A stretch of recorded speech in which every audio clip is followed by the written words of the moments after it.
Hello, I'm Isaac Hayes III, founder and CEO of Fanbase. Listen to what I'm about to tell you. The window to invest in Fanbase is closing. We've raised over $10.6 million of our $17 million goal.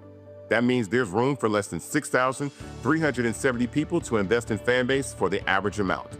The minimum to invest in Fanbase right now is $399. That makes you an owner in Fanbase today.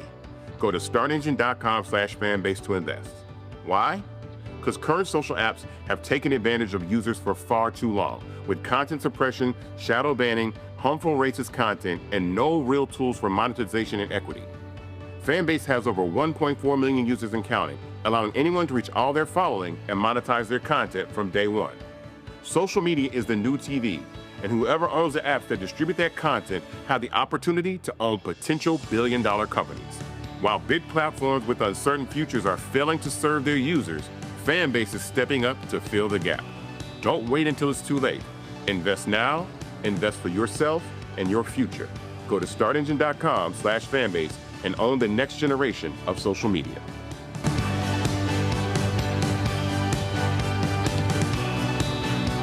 Blackstar Network is here. Oh, no punch! I'm real revolutionary right now. Thank you for being the voice of Black America. All momentum we have now, we have to keep this going. The video looks phenomenal. See, this difference between Black Star Network and Black-owned media and something like CNN. You can't be Black-owned media and be scared. It's time to be smart. Bring your eyeballs home. You dig?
What's up, folks? Today is Wednesday, September 4th, 2025. Coming up on Roland Martin Unfiltered, streaming live on the Black Star Network. Yes, it is the 7th anniversary of Roland Martin Unfiltered, the 4th anniversary of Black Star Network. And so we're going to have several people who actually were on our first show 7 years ago, including Bishop William Barber, Linda Sarsour, and others. We got our all-star panel in studio. Lots to break down.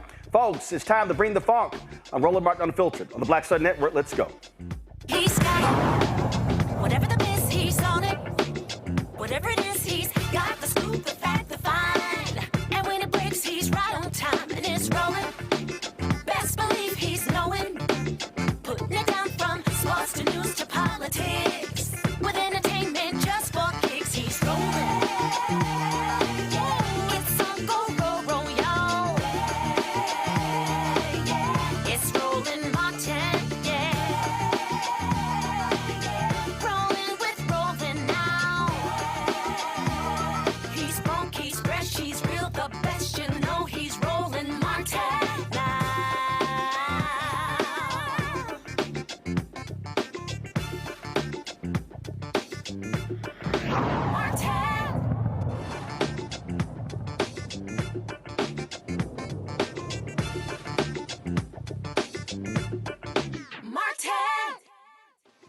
Coming up next on the inaugural edition of Roland Martin Unfiltered, drama on Capitol Hill as Senate Democrats and Republicans clash on the first day of Trump's Supreme Court nominee Brett Kavanaugh. Kristen Clark of the Lawyers Committee for Civil Rights Under Law, who was in the hearing room, will join us live. A black woman who was mistakenly voted in Texas is headed to prison. Yes, prison. She and her attorney are going to join us live as well. He has picked up the mantle of Dr. King's Poor People's Campaign. The Reverend Dr. William Barber will join us live to discuss that and why it's time to end voter apathy, especially among black folks headed into the midterm election. We'll also recap the homegoing celebration of Aretha Franklin and discuss why her family is blasting the eulogy delivered by Atlanta pastor Jasper Williams Jr. Plus, Colin Kaepernick and Nike, they've got conservatives in an uproar over making him the face of Nike's 30th anniversary of their Just Do It campaign. And, of course, Black Twitter will be on fire tonight for the first night of BET's miniseries on Bobby Brown. Folks, it's time to bring the funk. I'm Roland Martin Unfiltered. Let's go. Folks, a whole lot has changed since that first show, literally across the street. That's where we were. Totally different show, new look, new studio, all that good stuff. It was a whole bunch of stuff we could not afford 7 years ago, so everything looks a lot different now. So it's been an amazing 7 years. More than 40,000 people have joined our Bring the Funk fan club, providing donations, making it possible for us to do this show.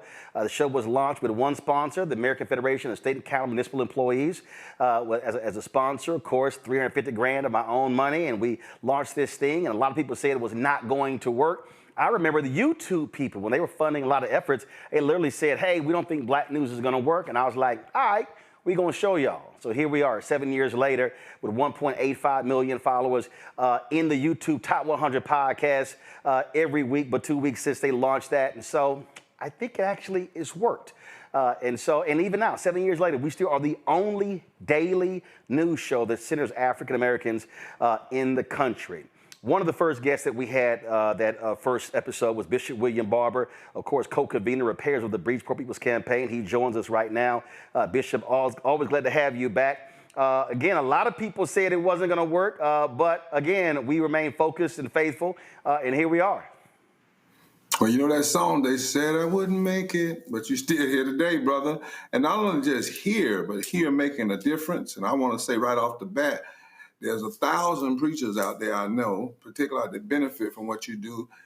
I'm going to give $1,000 today, commit to that, and 1,000 do that, that's $1 million. We have got to understand how important what Roland has done, not for himself. He could have done something else, but he does this for the cause, for the people.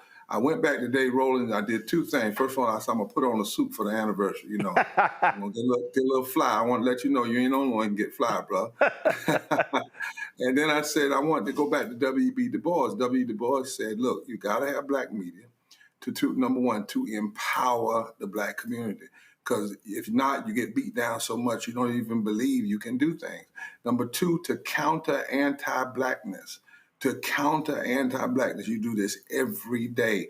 And then number three, to humanize the people, to humanize the struggle. There are people, Roland, that you've had on this show, nobody else would have had them on. They would not have had anywhere else that they could. I remember when you brought the people on from Cancer Alley. Now that, you know, they're on other places. In fact, one of the ladies who's one of the founders of St. James, the fight down there, she's in Rome today. Potentially meeting with the Pope, but she came on this show first. And then the last thing is to ensure a diverse perspective. It was black media, y'all, that first told us that COVID was airborne. That was the first people, it was black media. Mm-hmm. It was Roland and others telling us, wait a minute, there's something else going on here. While some people were saying, well, black people are just more susceptible to this particular, what would later be a pandemic, you were telling us that it's airborne. You were warning us. And I want to believe that there are people who are alive today who would not be, and there are people who died and their lives would have never been honored. I remember one day, Roland, you let me come on and talk about a sister who lost 25 members of her family in a 30-day time period in Mississippi because the Mississippi governor would not expand health care. I mean, nobody would have told that sister's story. And so, Doc, look, man, I'm so glad. I was thinking about 7 + 4 is 11. 11 is a prime number. A prime number is a number you can't do nothing with but take it. You can't divide it. You can't divide it. You can't, but it's just a prime number. Yep. 11. The only way you get to it is 11 times 1. So, Doc, thank you for being a prime number, And prime brother. what also jumps out, and I talk about this, Dr. King's book, Where Do We Go From Here, Chaos or Community, and he said that there were 4 institutions primed to liberate Black America, and one of the 4, he said the Negro Press. And this is what he said. He said, too many Negro newspapers have veered away from their traditional role as protest organs agitating for social change and have turned to the sensational and the conservative in place of the substantive and the militant. And, I've had some people stop me and they said, I had brothers who worked in the White House or other places said, hey, man, I really think you need to add entertainment, you need to add sports to get more eyeballs. And I said, let me tell you what happens. If you go down that pathway, then that's what you're going to focus on, and news is going to get left behind. And I said, I got nothing against entertainment, nothing against sports, but if you look at the YouTube Top 100 podcasts, nearly every African American other than this show is sports and entertainment. And I said, we got too much of that already. We got to have a place where that's all we focus on is news and information. That's right. And use the sports figures to do that. See, the difference is you'll bring somebody like Spike Lee on or somebody to talk about the issues. And that's genius, brother, because we also have to make people respect our artists and our sports figures as something other than people that can just run with a ball or dunk a ball or they're acting, that they actually have a perspective and a platform. The other piece of that, Roland, you're so right. People will tell us what we ought to do, but guess what? Sometimes those same folk, let them get in trouble, who they run to. Mm-hmm. Oh, trust me. I get those text messages and phone calls, and to that point, there's a reason why in our living room set, I got Mr. B, Harry Belafonte, who I had great respect for. He's one of the pieces. I've got James Baldwin, but also Ida B. Wells Barnett flanking him. And so it's not that I don't believe that artists are important, but they serve a vital role. And that's the thing that we have to understand. And I just think that when we're so fixated on if LeBron or Michael Jordan was the GOAT, if we're so fixated on the latest movie or the latest song, then when stuff happens in Washington, D.C. or state capitals, county government and city halls and school boards, then we go, oh my God, how do we not know this? It's because our attention was diverted in somewhere else. That's right, somewhere else. And people use that to keep it somewhere else. They want, even with our athletes, they want to lock them down in contracts where they can't even speak what needs to be spoken. That's not our history. Our history is that if you look at what Jackie Robinson did, you remember when Kareem Abdul-Jabbar and James, and they got together and brought Muhammad Ali in. That's the true tradition of our work, is that we are in a fight and a struggle. And we've been in one for the soul of the democracy, the soul of civilization, and we don't have time to be one-dimensional. We really don't. We need all hands on deck. I was telling somebody just the other day, every athlete, every actor, every preacher, every person, Trump did something the other day and it kind of missed it. You talked about it when you said, listen, this man now wants to take an executive order and undermine voting rights. And I've looked at even some of the other news. They've not talked about that. They've not talked about that. I understand the sensationalism and the necessary around, for instance, the Epstein files. But one of the things you do, you can multitask. A lot of the other media, they can't multitask. They get stuck on one thing, one perspective, and that's all they do. You have shown us over these years that, in fact, you have to multitask, because when it comes to Black folk and poor people and low-wage folk and other people who are suffering in this country, in this world, they don't face just one problem at a time. Mm-hmm. They don't face one problem at a time. They face many problems, and a lot of them we don't have to continue to face if we can organize our power. Yep. You remember, Roland, when we had the conversation when everybody was talking about what couldn't be done, and we had the conversation about, listen, did you all realize that poor people, for instance, now, and Black people and poor and low-wage brown people control 40% of the electorate? People weren't talking about that. People said, what? Is that true? Yes, it's true. Now the issue is, what do we do with that? I'm glad, Doc, that you push us that you push the community, that you push into the community and into the consciousness, things that make people say, what in the world? Because if we don't have that kind of conscious shaking, then we're never going to have the kind of community shifting that will be necessary to face the challenges of today.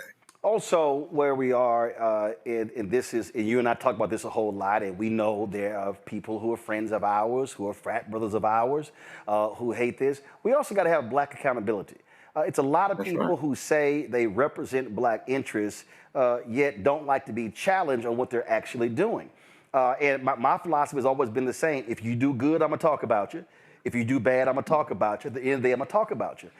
And so we've got to have accountability of folk who are out there representing the interests of black folks who meet at the White House or state capitals or the Congress and then say, okay, you promised you were going to do this.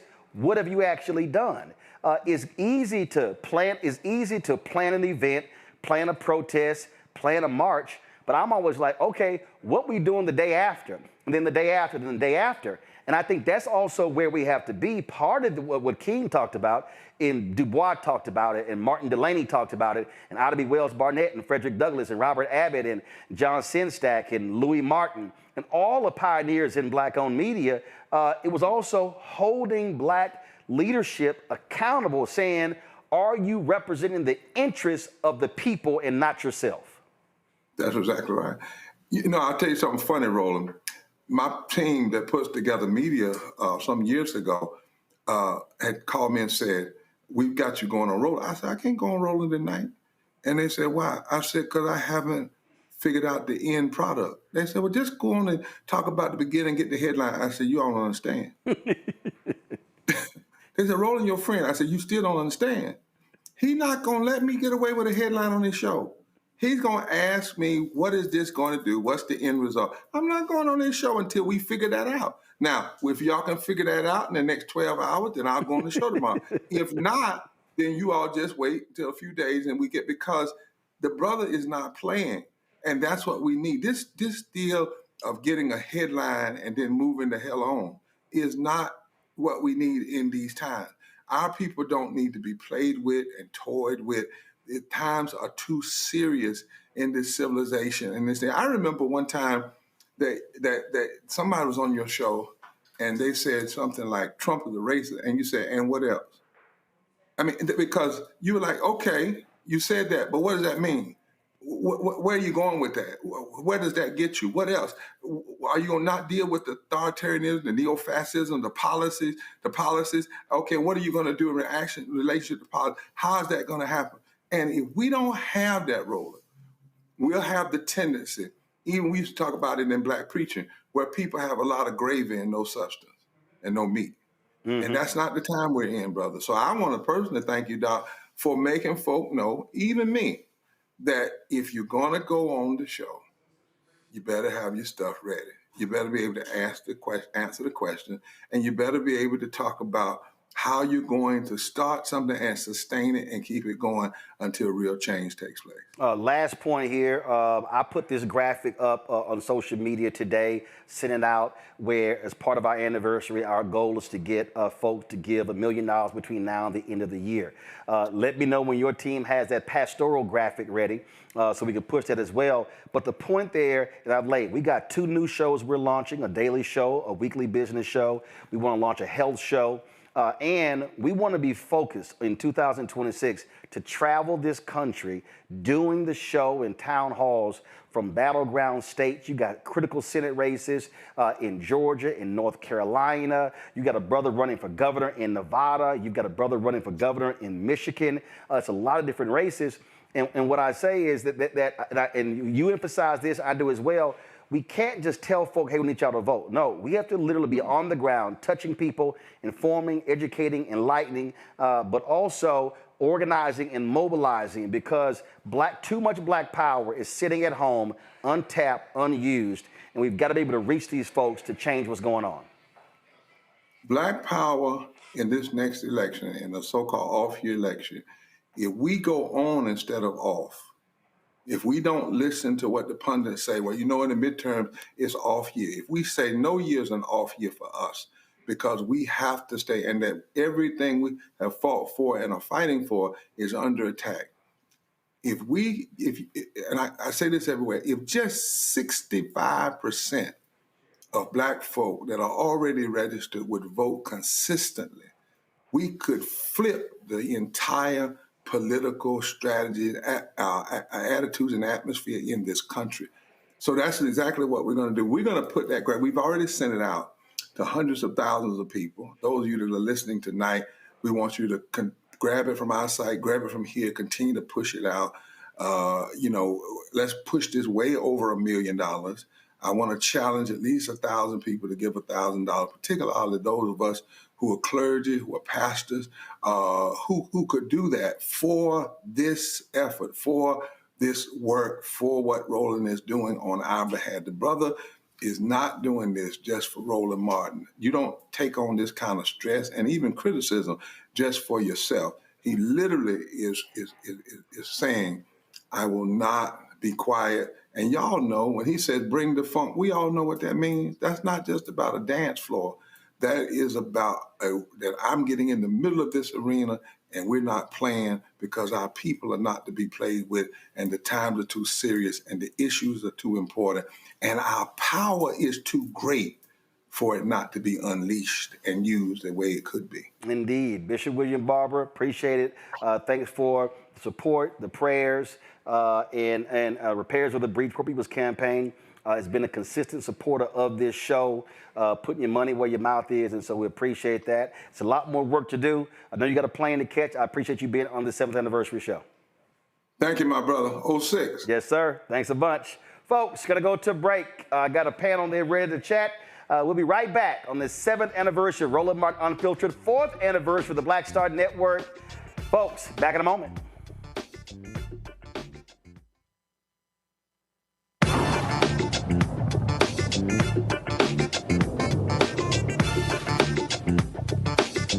Thank you so much, Roland Martin. I love you, and I am so absolutely committed to you because of your dedication to the Black community in this country.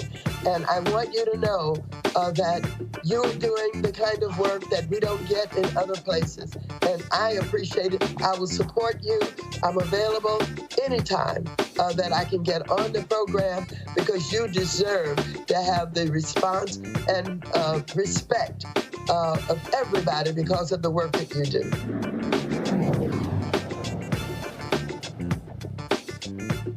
Next on A Balanced Life, here on Black Star Network, we're talking what it means to be a balanced young adult and turning 21. I know 21 is one of those ages where you think you're grown. You can do whatever you want. The law says that you can.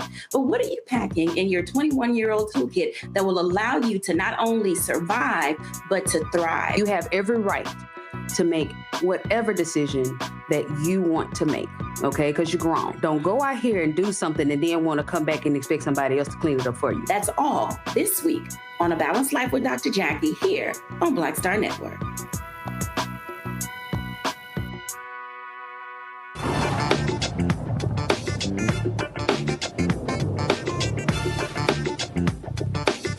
Thank you, dear brother, and I would hope that you would continue to get the message to the masses as you do. There are many places where I'm not welcome, but I know that I'm always welcome, and you always treat people with a great degree of dignity and respect, and it means a lot to me to know that we can get a message out to the masses. So thank you for helping us do this.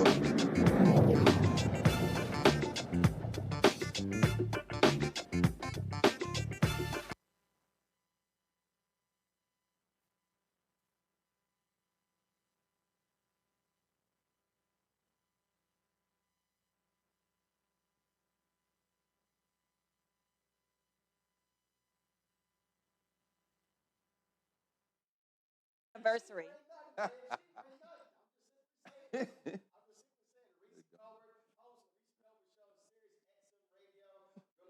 DNC, that's right, the cussing Reese. Of course, Michael Brown, former member of the DNC Finance Committee, and don't bother that little youth group he's a member of. That's right, that's called the Fly-Away Signal. That's what that is. Of course, my alpha brother, Dr. Mustafa Santiago Ali, the only fraternity here. Former senior advisor for environmental justice at the EPA. Also, Eugene Craig, CEO, X Factor Media, Inc., and he is probably, Trump cusses him out more than he cusses me out. Randy Bryan, entrepreneur, author of Never Said, 25 phrases you should never ever say to keep your job and friends. Shockingly, she's actually in the country. Dr. Greg Carr, Department of Afro-American Studies, Howard University, host of The Black Table on the Black Star Network. And of course, somebody who we first met, we actually fought at a movie screening, 12 Years a Slave, and it turned into a Twitter beef, and then that's how he got on the show. So, y'all, this is no lie. I'm telling y'all, this is no lie. Plus, Greg was on our first ever Roland Martin Unfiltered 7 years ago. Yep, I got the video. I'm going to play it in a little bit. Wow. And of course, Linda Sarsour is here. Linda is, of course, an activist. She's been working on the ground all over the country and the world. And yeah, she probably has more people cussing her out than I do. So glad to have everybody here. Let's get right into it. But first, before I go to the story, so I'll start this way. So I'll start with Greg. So Greg was here on the first show. And again, we told this story, y'all. So I was moderating a panel. They had a screening of 12 Years a Slave. And so a sister asked me a question, and I said, I'm a free black man. And she went off, you ain't free. I was like, what the hell you think you're talking to? And so then she started going at it, and I was like, let's go. Right. And so Greg was on the front row, and so Greg started talking. So then we go to social media, folks were like, oh yeah, you ain't gonna sit here challenge Greg Carr. I was like, I don't give a fuck who he is. I was like, bring his ass on the show. And people were like, you ain't never heard of the Carr? I'm like, no. Oh, all these Howard people, I was like, come on the show if you want to go. Right. That's how Greg came on the show. And Greg, you said, I ain't scared. You said, I ain't scared. I went to sleep. I went, next morning, like you say, Twitter was fighting. No, Twitter, he fights everybody. He really does. Right. Roland was fighting about 1,000 people. I'm like, and I got it, I've known that young lady since she was 14. She was my student in Philadelphia. Shanice Thompson. She now has a PhD. My colleague at Howard. We hired her. She wow. And I never let the day pass. Because I would not be down here Roland Martin who was so mad when you said you were free. She said, how you going to be free? It's the prison industrial complex. And then, he going to argue with everybody. This is my kid. So I'm like, hold on. I was like, bring your ass. I was like, I ain't scared enough, y'all. Let's go. Roland never said. That's what happened. That little green room at TV One, right? Oh, yeah. That was at 101. Not 101 Constitution. It was where NBC News Channel. Yeah, and Joe Scarborough, all of them be sitting in that little room. Y'all remember that little room? What's the guy that wrote Bob Woodward? They all be sitting around. Roland come through and they'd all stop. Hey, Roland, what's going on? I'm like, oh, so y'all know him for real? Huh? Y'all never put him on your show, though. Ain't been that much black events before or since. all in one place. So let me go to Reese. Let me tell y'all. So when Reese first came on, Reese was trying to be a normal commentator, and I was like, not normal. So the first couple of times, I was like, listen, I ain't call your ass for you trying to be like everybody else. I was like, the person who I saw on Twitter, I need you to bring that energy here. Period. She's like, really? I'm like, yes, I don't need you trying to sound like the rest of you. She told Tip, I was like, Reese, we don't do that. We don't do that. She's like, oh, I can cuss. I was like, the show called Unfiltered. And so she has used the word MF at least 7,000 times. At least, yes. Because I've been on the show for 5 years. So 7,000 sounds about right. Yeah, right. And people were like, I can't believe you're putting that cussing woman on the show. And I was like, I own this shit. So what's your problem? And then, of course, got the Sirius XM radio show, all that good stuff. Indeed. Fuck you. Here I am, bitch. Wow. Where can we find you? Where can we find you? I'd like to look you up. Whoever had an issue. People weren't bothered, and I was like, I don't really care what y'all think. But where can we find them? Where can we find them? Right. So they still out there running them out because the whole point, whether it was at TV One or here, the whole point was to create a platform for non-traditional voices who would never get called by the other networks. They wouldn't. They would. I mean, I was at CNN for 6 years. I knew it took me 4.5 years to get there. So I knew how they played the game, who they put on. Absolutely. And so the whole point is, how do you expand the universe? And I remember at TV One, there were people who they were like, oh man, I think it was the which I think it was 16.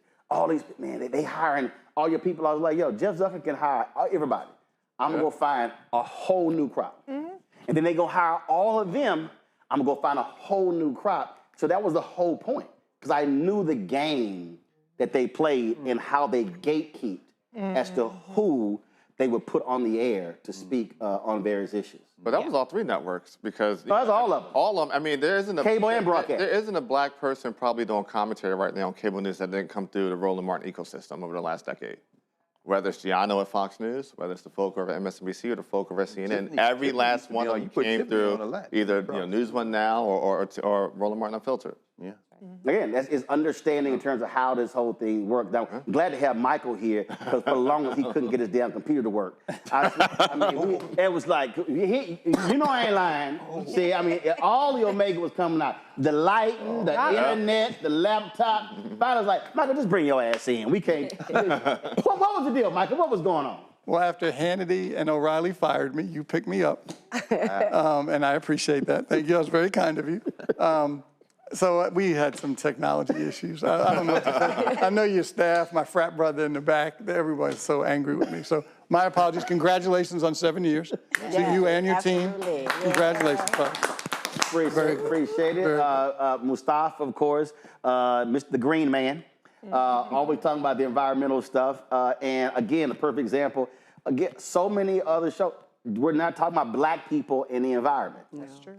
Yep. I mean, you gave an opportunity to put a spotlight on what was happening across the country. And not only did you do it here in the studio, but you also came out to the community to make sure that they knew that they were valued and heard, so that people could actually see what's going on. And that's the difference, because all those other shows never showed up in community. So how do you really know what's going on? Right. How can you tell the story properly and make sure that it's authentic if you're not showing up? But you also expand it, because it wasn't just about the environment and climate. It was also about how does it impact housing? How does it talk about jobs? How do we do all these other types of things? Because our communities are holistic. So we've got to be able to address it that way. And you gave the platform for that, not only for myself, but for others also, because that's incredibly important in making sure that other voices who are out there doing the work also get to shine. Got to. Randy, how'd you get here? So this is what's crazy about it. You don't even remember. You were doing a show like on DEI or something. I can't remember. And I was doing shows like with the normal, like you said, the normal stations. I was on there talking appropriately. I did a show for DEI. You completely forgot about me. Then I said, I'm so sick of talking about DEI in this appropriate way, because I was getting pissed off because they weren't doing anything. And so I went off one day on a video, and you DM'd me, and you said, I want you on the show. And I'm like, oh my gosh, good to see you again. You're like, I don't know who you are. But I remembered being on the show. And I kept telling people, I want to be on Roland Martin's show, because I want to be able to talk about it in a real way instead of doing this bullshit that I was doing on all these other networks, that I was the person they would call. Because I wanted to make change, but I was also wanted to keep talking, right? So you have to talk a certain way, and I was playing the game. The way Reese was trying to talk when she came on this show. Right. We ain't doing that, Reese. Right, that's what I was doing. And then you out of 5 years. It was twice. Okay, twice. Because the second time I was like, don't do it. Yeah, you do automatically do it. Yeah, and then Carol, I got a note from your producer, Carol, her wonderful self, and she's like, come on. And you haven't gotten rid of me since. All right, so let me tell y'all, Linda, so this 20th anniversary Million Man March, all right? So, were all 3 of y'all stage hosts that day? All right, so it was you, Tamika. Yeah, Tamika was the co-chair. Tamika, Carmen, and yourself. So I'm interviewing 3 of them afterwards. So I was like, all right, listen, now this is over. I said, so here's about to happen. I said, I'm about to put all 3 of y'all on Tom Joyner Morning Show, on TV. I said, let me be real clear. When I call your ass, you better answer the phone. I said, if I call you at 7:05 and I got to go live in 10 minutes, I need you to be ready. I said, because I said, your voice has got to be out there in terms of leadership. I said, be ready when I call. They were like, okay. that conversation happened. And that was the whole point. Because again, so the whole point is being intentional with how you use media and what voices to put out, knowing how other people were going to freeze folks out or drive a different narrative. That's right.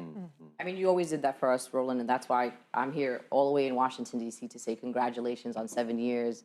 You've been someone that has reaffirmed the movement. You've seen the people outside that risk their lives every day for the things we believe in. You were one of the few people that started helping us to put Breonna Taylor's name on an international level.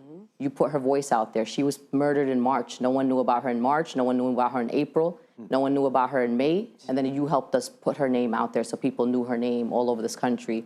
And ever since, you know, you've given me an opportunity. As you know, mainstream media don't like people like me. They like to talk about my people without my people, as you know. And you have always said, no, you got to let the people speak for themselves. You've given us that opportunity in this last very dark 2 years to talk about our perspective about what's happening and what we want. So I appreciate you and happy anniversary. Appreciate it. I'm gonna give y'all a true story. So the Women's March, they're having that big thing in Detroit. And so they asked me to speak, and there were haters who were like, no, he shouldn't speak. And Tamika Carmen and Linda were like, oh, y'all can sit y'all asses down, he gonna speak. So when I got up there and spoke, I said, because it was like 3,000 or something like that? 5,000. I said, listen, wherever 5,000 women are gathered, I wanna be. But check this out. So some white women who got upset. They come after, that was sexist. They were going crazy. And the sister was like, listen, I'm gonna need y'all to be quiet. I need to get my photo. Can y'all just move the hell out the way? But so while they were going off, I said, well, first of all, I said, no, let them run their mouths. I said, because what y'all don't understand is the Montgomery bus boycott started with the women. So I was like, so again, these white women viewed the comment as sexist, but not understanding the history of black protest movement and how women were at the center of it. So they were sitting here looking at it as a sexist thing, having no understanding of Joanne Robinson or any of the sisters in Montgomery and how they started. And that also was part of the problem with the women's march, not understanding how certain folk didn't want men involved, as opposed to saying, no, who got our back? Who with us? As opposed to who fighting us. I mean, it's the same set of white women who were fighting for voting rights and got their voting rights, and black women didn't get it till about 1965. So that's the kind of people we were working with. You know, this is things that we went through in the Women's March with leadership. I mean, our leader was Tamika Mallory, who's an incredible black woman, an organizer, activist, and people didn't like to see people in these positions who are powerful and influential and also eloquent and able to articulate the positions of the people that we were from. And Tamika made it very clear. She said any movement that doesn't include her black son is not a movement she wants to be a part of. So just because you have a women-led movement, don't mean that you're only fighting for women. We're fighting for our communities and our families. And that's something that, unfortunately, white women have a hard time understanding, which is probably why we're in the situation that we're in right now. And one of the reasons that the Women's March is essentially non-existent is because by running y'all off, they literally ran off leadership, and I have no idea what the hell they're doing now. So all of that organizing, all of that data collection, all that completely went to waste because they did not want to follow women of color as leaders. Now, one of the reasons I wanted to have Linda here, I saw this on social media the other day, and I kept warning y'all this was gonna happen. So if y'all watch this show, I kept telling y'all about all of these white folks and the birth rate of white people. I told y'all, I talked about it in my book, White Fear. And so everything I put in my book, y'all, unfortunately, has come true. And even though these networks didn't want to book me on to discuss it, and they still won't discuss the reality of white fear in this country, it's still here. So y'all may have seen in the last couple of weeks how white folks like Charlie Kirk and others, by following Elon Musk, all of a sudden now are attacking immigration in Europe. And this video was put out. Watch this. Guys, this is Paris in 2025. They're lying about the numbers.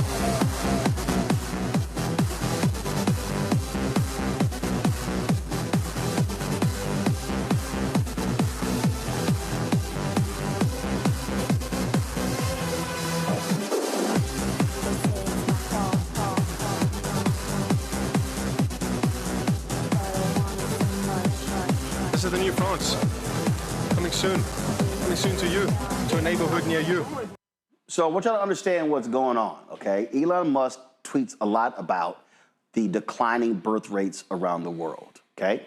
You had Conor McGregor, who was convicted of who was actually found guilty of sexual assault, hanging out at the White House, complaining about the indigenous people in Ireland losing their cities because of immigration. Now, understand what you're now seeing, that actually has been happening in Europe for the last 10 to 15 years. I was talking about it then when folks were not paying attention to it. And so here's what they all angry about. They are angry about African immigrants, Muslim immigrants in London, in England, in France, in Germany, in Italy, in Ireland, in all of these white European countries. Now, why are they mad? Whose fault is it that white people stop screwing? It's just a fact. The white birth rate has been declining for the past 30 years. I showed y'all the chart on this show. The only reason Germany's economy is still where it is not because of white Germans, it's because of immigration. I keep trying to explain to people here, especially all these ADOS, FBA, B1 people who know nothing about history, you cannot have a future if you do not have GDP. You have to have people who are living and working and contributing to an economy in order for your GDP to remain where it is. So the United States GDP is $30 trillion. China's GDP is $19 trillion. Why does China, people, remember they were saying for a decade, China's gonna surpass us.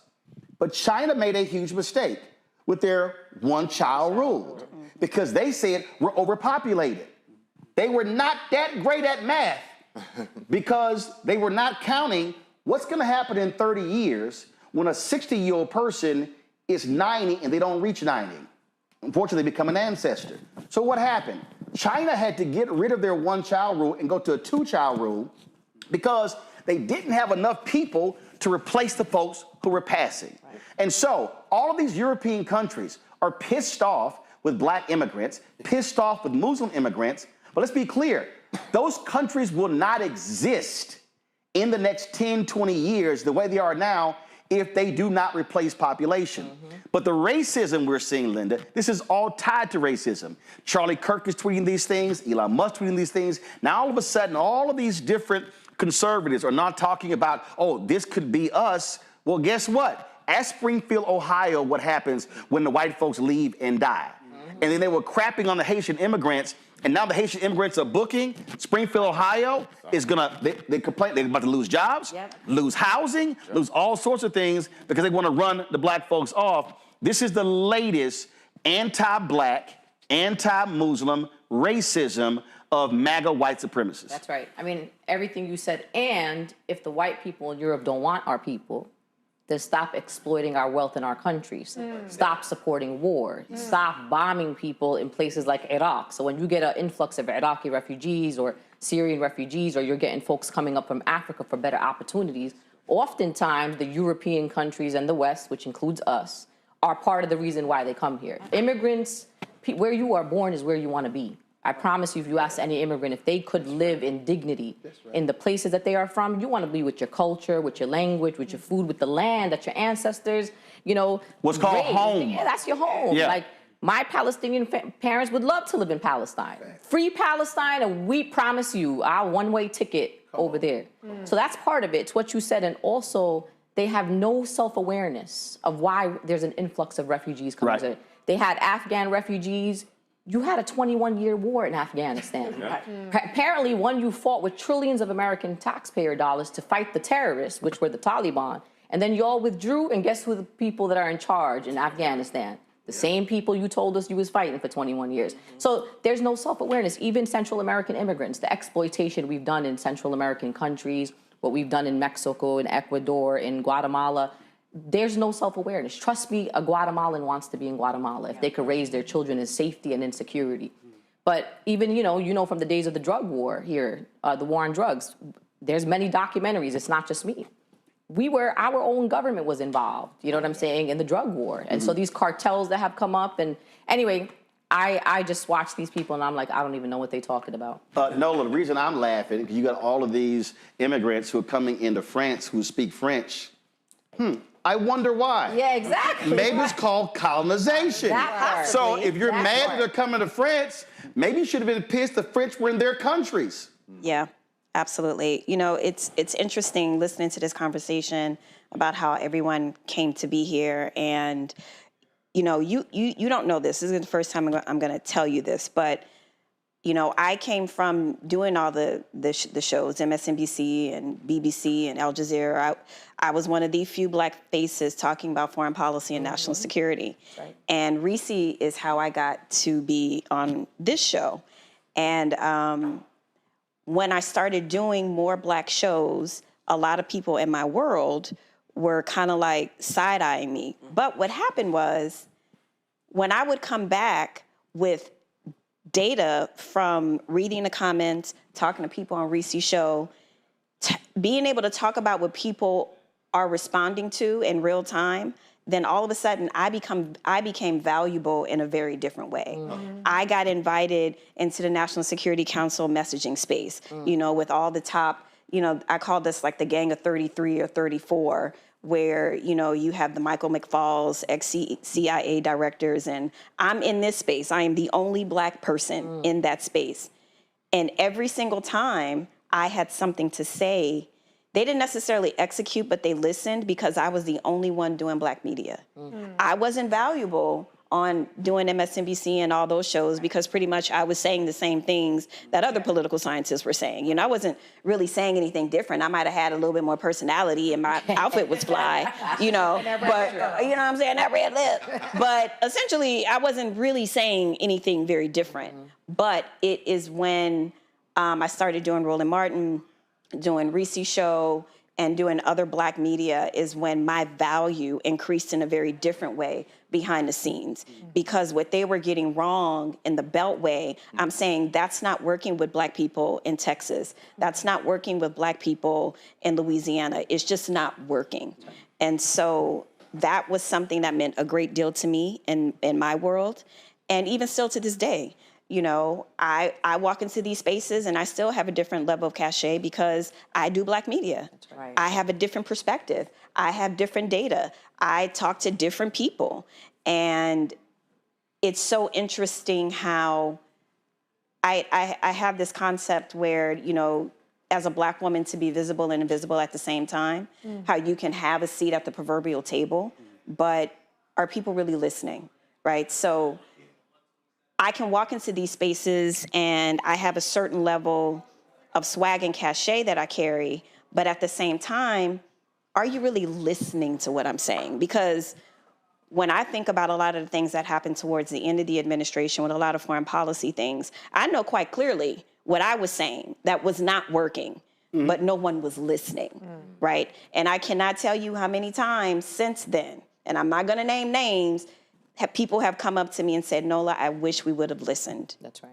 I am not kidding. And it's humbling, it's infuriating. And the one thing that I want to say is once we are out of this mire, once we're out of this mess, I see that finger. I hope. You need to close. I hope that we aren't just decorative at the table, that people actually listen and execute because our lived experiences and perspectives are different and valuable. Eugene, what's happening is, and again, people have to pay attention. What we are seeing is all by design. When it comes to MAGA, when it comes to the Heritage Foundation, this is about whiteness. That's what this is about.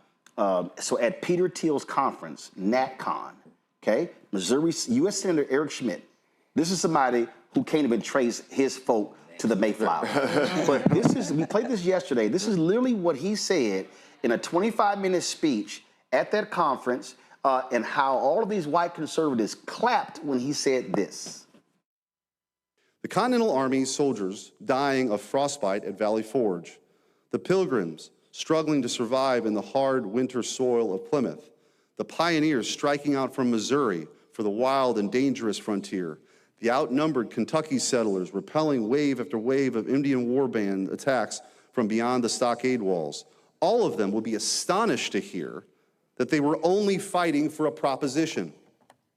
They believed they were fighting for a nation, a homeland for themselves and their descendants. They fought, they bled, they struggled, they died for us. They built this country for us.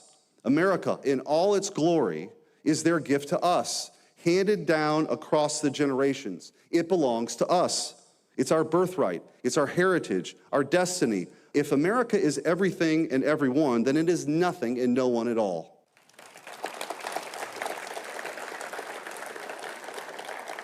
When they tear down our statues and monuments, mock our history, and insult our traditions, they're attacking our future as well as our past.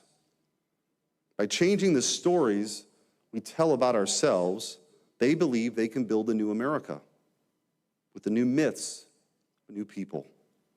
But America doesn't belong to them. It belongs to us. It's our home. It's a heritage entrusted to us by our ancestors. It's a way of life that is ours and only ours. If we disappear, then America too will cease to exist. See, Eugene, it's very interesting because that's exactly the mantra of the Republican Party. That is pure whiteness. That's white supremacy. It's white nationalism. And what they want to do, even when Mitch McConnell says this reminds me of the 1930s, America's got to remember, Hitler sent his people to the United States to study Jim Crow and brought it back to Nazi Germany. And so what they want to do is the exact same thing. So when these white folks in America are going to France and complaining about these Muslim and black immigrants, this is nothing. It's the exact same thing. They want to extend whiteness and reclaim it globally. And this is the thing, right? So I say all the time that MAGA's built on the foundation of a Steve King. It's built on the foundation of an Andy Biggs. It's built on the foundation of Pat Buchanan. It's built on the foundation of white conservatives that may have been considered fringe for a very long time. And then Donald Trump comes in and puts a happy smile, a jet, a helicopter, a personal security detail in front of it, makes it look really presidential, and then rides that into the White House. So I mean, it's literally been the putting lipstick on the pig to go through the Sarah Palin era that that timeline goes through. That's what we're dealing with. And now they're very naked about it. Peter Thiel has funded many organizations over the years. And built white South African Peter Thiel. White South African Peter Thiel. Some organizations that, disagree with him and lost that funding, and some organizations that leaned into it. And, he's still funding and working through them. And what one more time, in these rooms, this is where you get the naked, honest truth, where they feel free to speak, as they would if they're in the, back cloakroom on the Hill. Now that we got that covered, let's get to how I got here. And being the greatest Republican to walk on this set and the one that's still standing. Andrew Lee got me here, told Roland and Jackie, hey, book my guy. We had the black and blue segment, and from there, Roland had me every Monday morning. Which then, I guess, led to that infamous Umar clip that still goes viral every 2 months.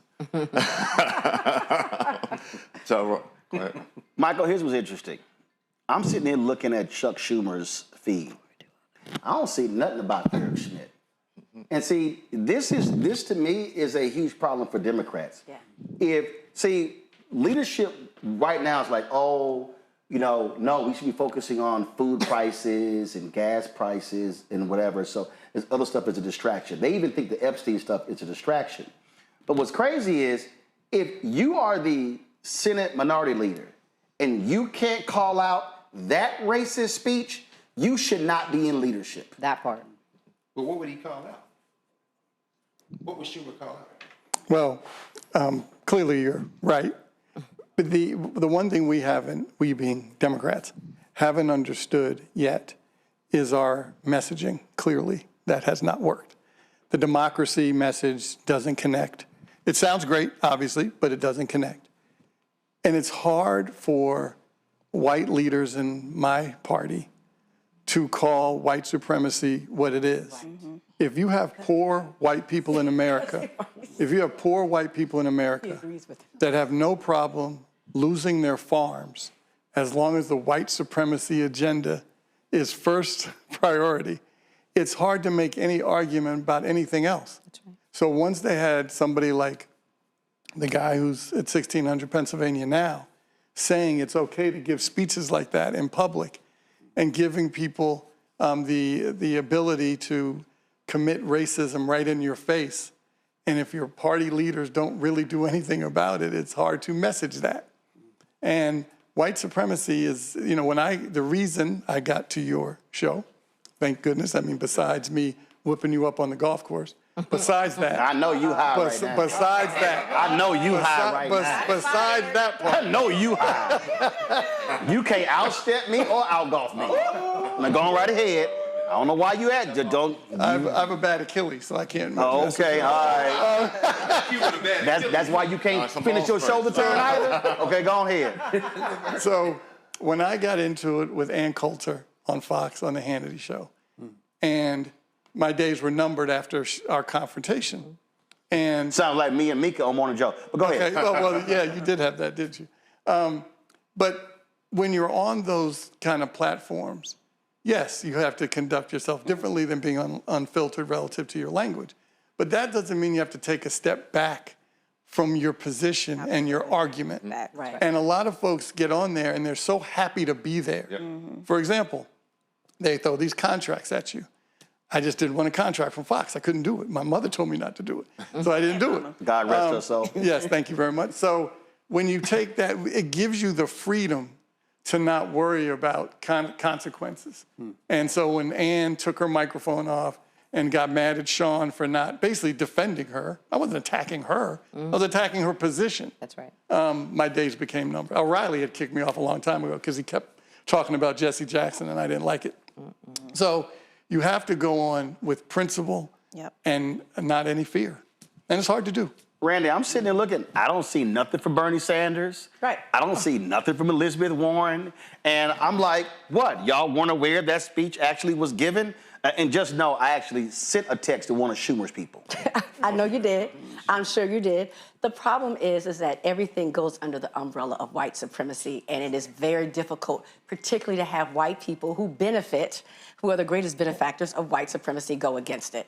And so that's what we saw, like you were just talking about in the last election and things. White women, to tell white women, although you know, they suffer for it. We talk about the birth rate. That's why they're losing their rights over their entire bodies, because they have to get the numbers up. They don't have rights, but they still get those little bit of benefits and they cling on to it. And this is why we see other groups that seem not to get it. If we just act a certain way, if we just behave, we will get let into this arena of white supremacy. And if they can't see it now, you're not going to get it. Like, you're not going to get it. And so I believe that the people who are in places of power, they definitely, that power is fueled by white supremacy. And so they're hard, it's difficult for them to speak up against it. They're fearful to speak up against it. Mustafa, the thing here is this here. When you listen to Schmidt say this, Missouri plans on gerrymandering their state. They want to gerrymander Emmanuel Cleaver and Wesley Bell out of the congressional seats. 2 African Americans in Missouri. They wanted to be all Republican. And so what these Democrats don't understand is what Schmidt said, that literally is Republican Party policy. So when he kept saying us, he literally said our ancestors meant this for them and their descendants.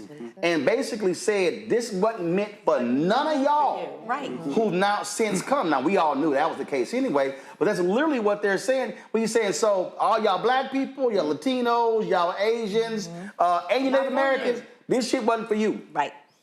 We probably should remember the words of Malcolm X when he said, he talked about those who are being oppressed and the folks also on the other side of the equation who are doing the oppressing. And we see that play out right now when we look at all the things that are currently going on in relationship to the gerrymandering and people grabbing hold of power. So these folks understand the dynamics that are going on in that space, and they refuse to let go of it, and they're willing to do whatever they need to do to be able to hold on to the power, to hold on to the resources, and to push down whoever is in the way. So that's the dynamic that we currently have going on. Greg? Yeah, I agree. We have a fundamental misunderstanding of the nature of nation states. This is a 2,000-year problem. The problem of settler colonies, more specifically, and very specifically the problem of the greatest settler colony in the history of the last 500 years, which is the United States of America. This is the end of the age of Europe. their desperation Yes, it is desperation. is delicious. No, seriously. If we zoom out several tens of thousands of years, you know, sometimes I wonder whether Africans should have ever migrated into Western Eurasia and got caught between them ice ages and adapted. We should never have walked up here in the first place. This might be ultimately the greatest lesson of this, because whiteness is, the culture of whiteness is rooted in a sense of scarcity, in a sense of insecurity, and that comes from resource scarcity. So their whole philosophy, when he goes through that, I love Eric Schmidt, the former Attorney General of Missouri, because that's what we all learned in school. It's manifest destiny. It's that white woman floating over them as they go to California. This is what they do. So when Schmidt talks about the Pilgrims, these religious fanatics, the Christian version of Al-Qaeda in some ways, when they got here to the Massachusetts Bay Colony, they looking to do murder. Why? Because they came from a place where murder was the standard. When he's talking about Lewis and Clark leaving from Missouri at the behest of Thomas Jefferson, he forgot about Sacagawea and York, who was a captive enslaved by them, who went out there, who was meeting with the indigenous people on the way out. But our problem is we want them included in the narrative so that we can somehow say, we too are Americans, we built this. And as Richard Pryor says, shut up, fool, you want the Indians mad at us too? Why are we buying into this criminal enterprise? Chuck Schumer ain't gonna say that because he believes that same story. He just wouldn't say it that way. They think America's exceptional. This is American exceptionalism. We have always used that language, but not because we believed it, but because it was a defense mechanism. Everybody who has improved this country that is not white has done so in order to build a society that these people never imagined. Right. So I don't say that it started with the Tea Party or with no. This started with George Washington. It started with William and Mary. It started with the Virgin Queen. That's why Virginia. And it continued and echoed through the years. Eisenhower is no different than them. Grover Cleveland was no different than them. Rutherford B. Hayes was no different than them. Andrew Johnson was no different than them. And everybody before Lincoln, they said, well, Trump is the worst president ever. The first half dozen of them were human traffickers. How in the hell are you going to say, no, they're all worse? I said all that to say this. This platform, this station allows us to have that conversation. And we're at an age now where they'll never be able to go back to Walter Cronkite. They're saying Dan Rather's still doing news 20 years after he is. Everybody now, Mehdi Hassan got a show called Mehdi Hassan Unfiltered. God bless you, but we all know where you got that from. And I'm loving Zateo and all that stuff, Midas Touch, whoever you want to name it. Every time I see you, sis, it's not on the stuff that was legacy media, but everybody's watching those other platforms now. They can't put their world back together. Now they're trying to compete. Who's going to be the most radical sounding? Don't even worry about that. Come over here. Because we're not doing this to build America. We're doing this to build a new society. I love Eric Schmidt. He's a desperate man, and we're going to break his political back now because the illusion is being dropped that we believe in anything he believes. I want him to keep talking like that. And see, to the point about, we're going to go to break, but to the point about Pat Buchanan, he literally said, our fear is that they will do to us what we did to them. No question. In Mitch Landrieu's book, Mitch Landrieu said the same. He said, white people, he said, my white people, he said, I've been around black people a long time. Trust me, they have more empathy than we do. They won't do to us what we did to them. But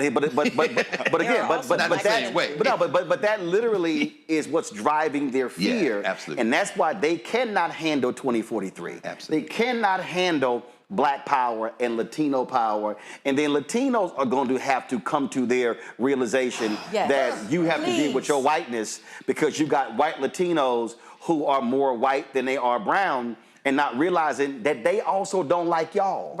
I'm like, don't get that confused. They'll use you for numerical reasons, but do understand they don't like y'all either. They don't want none of us who ain't pure Aryan in this country and in power. And it's right there. That is a sitting United States senator at a right-wing conference funded by an apartheid and a son of apartheid, Peter Thiel, who funded J.D. Vance, the current vice president, and that's his conference. So you cannot decouple Thiel and the Edmund Burke Foundation and NetCon from Schmidt, because that is literally where they all stand. I'm going to go to break. We come back. We're going to talk to Congressman Glenn Ivey on today's show. Also, Crystal Mason was on our first show 7 years ago. Do y'all realize that sister is still fighting to be free of the racists in Tarrant County, Texas, who still want to imprison her for a vote that was never even counted. She'll join us as well, folks. You're watching Roland Martin Unfiltered on the Black Star Network. Support the work that we do. Join our Bring the Funk fan club. Again, this is our anniversary. Our goal is simple, to get our folks to contribute at least $1 million between now and the end of the year. There are multiple ways to do so. Of course, you can do so via Cash App. Use the Stripe QR code. That QR code is right there on the screen. PayPal is R Martin Unfiltered. Venmo RM Unfiltered. Zelle Roland at RolandSMartin.com. Roland at RolandMartinUnfiltered.com. Checks and money order to make it payable to Roland Martin Unfiltered. P.O. Box 57196, Washington, D.C. 20037 7-0196. Back in a moment.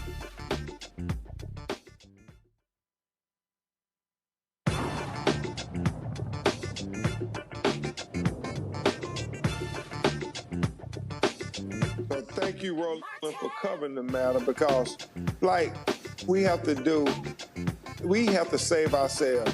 We know the federal government isn't going to save us, and we know the Civil Rights Department of the Department of Justice has been obliterated. And so there's nothing to turn to but us. And so I thank all the activists, I thank the community leaders, the clergy, and I thank you, Roland, and media, black-owned media, who won't let them sweep it under the rug.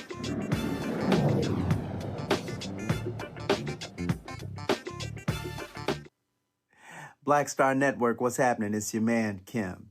And look, my new single, Rock With Me, is on fire. We debuted as the #1 most added and greatest gainer at R&B radio. So look, I want you to go check it out at musicbykim.com.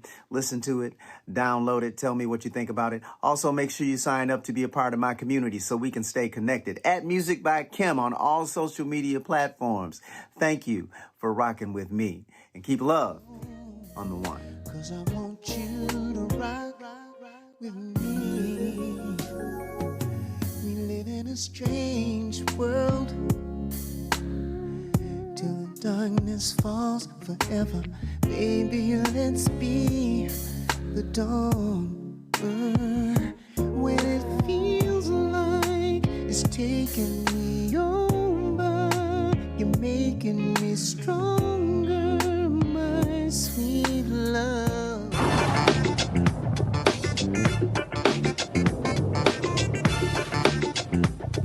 I'm a big fan of your work, and I really appreciate the important role that you play in informing, all of us about what's going on.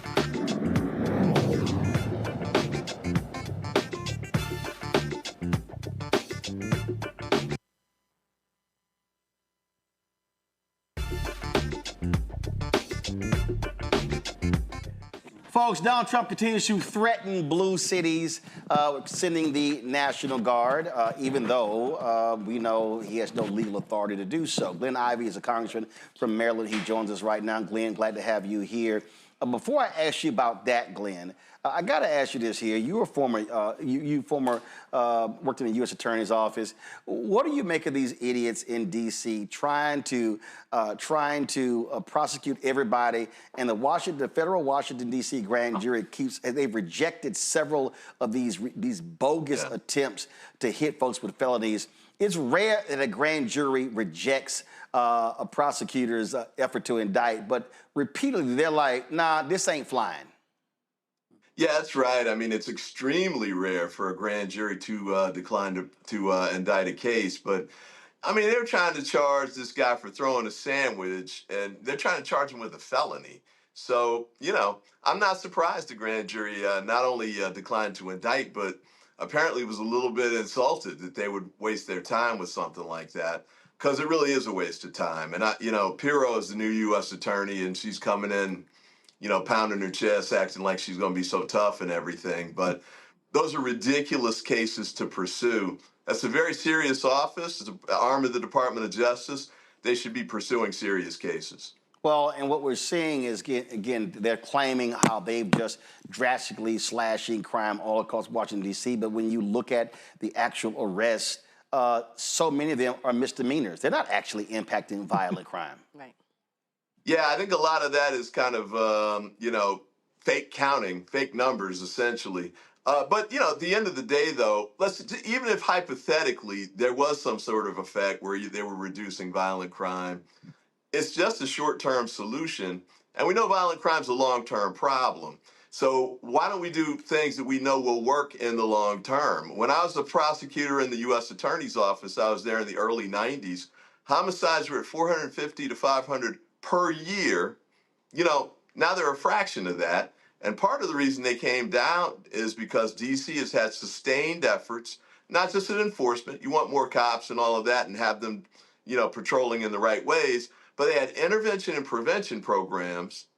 They're aimed at reaching kids who are in trouble, reaching kids who are at risk, maybe even reaching folks who are already in jail with reentry efforts. When they come out, and 99.9% do, why don't we try and take steps to make sure that they have the skills to reintegrate into the community? And at the front end of it, let's not wait till somebody gets shot and there's a body on the ground.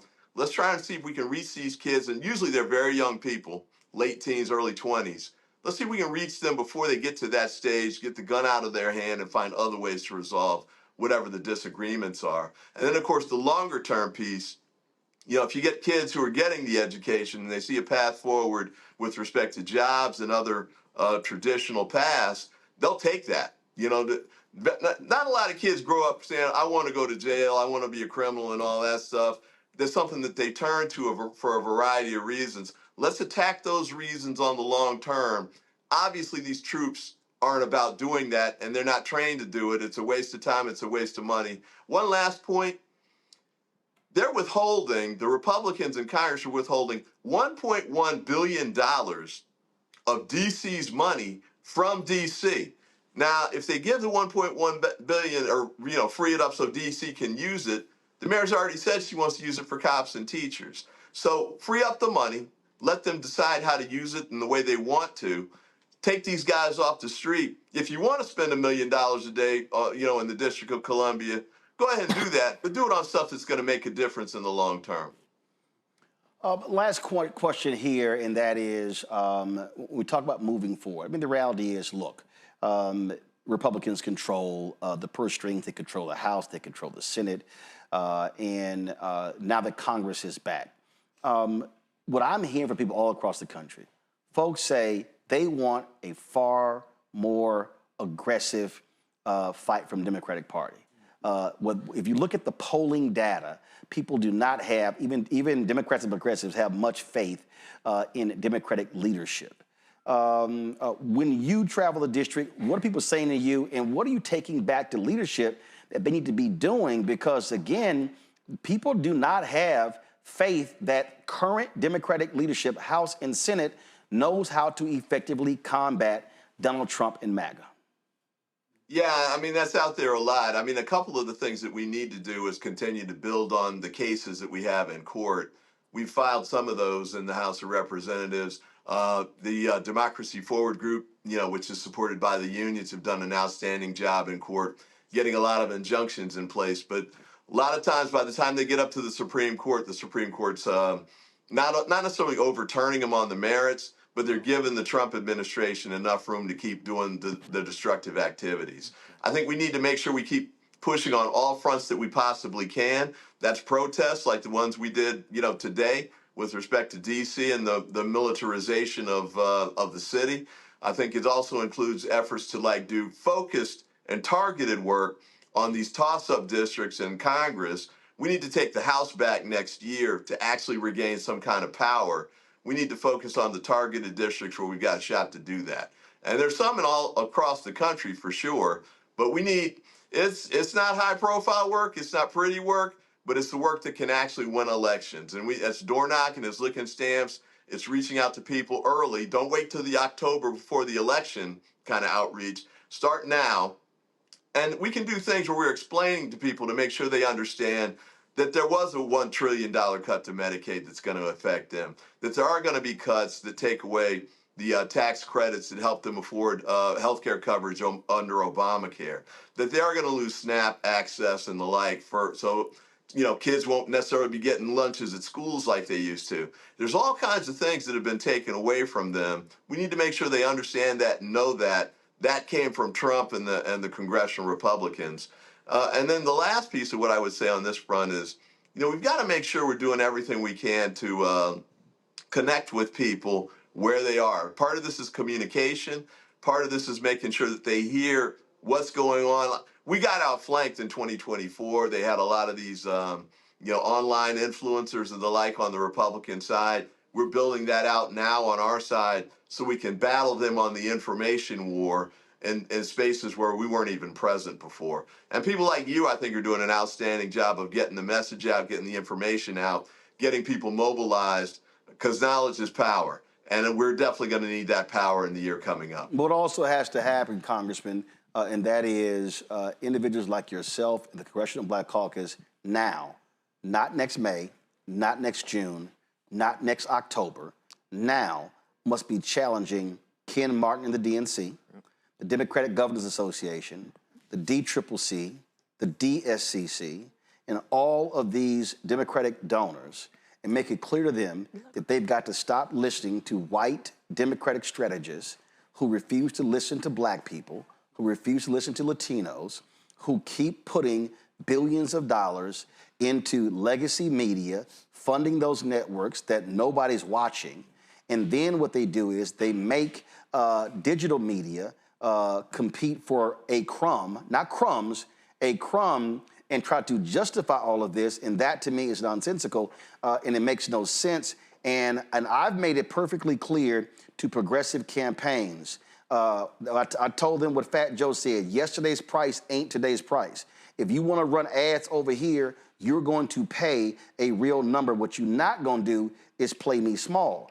And folk like yourself and others are going to have to be very clear with these people, because they need to understand that the game has changed. You cannot target black people the way you used to. That thing is out the window. Even the Obama campaign effort is out the window. It has to be a much longer runway, much more intensive, and it has to be real investment. And unfortunately, too many of these white Democratic strategists do not want to do that. And they're going to learn a painful lesson. And I'm telling you right now, you can mark it down. If they do the same thing next year they did in 24, y'all are not going to win the House. You're not going to win the Senate.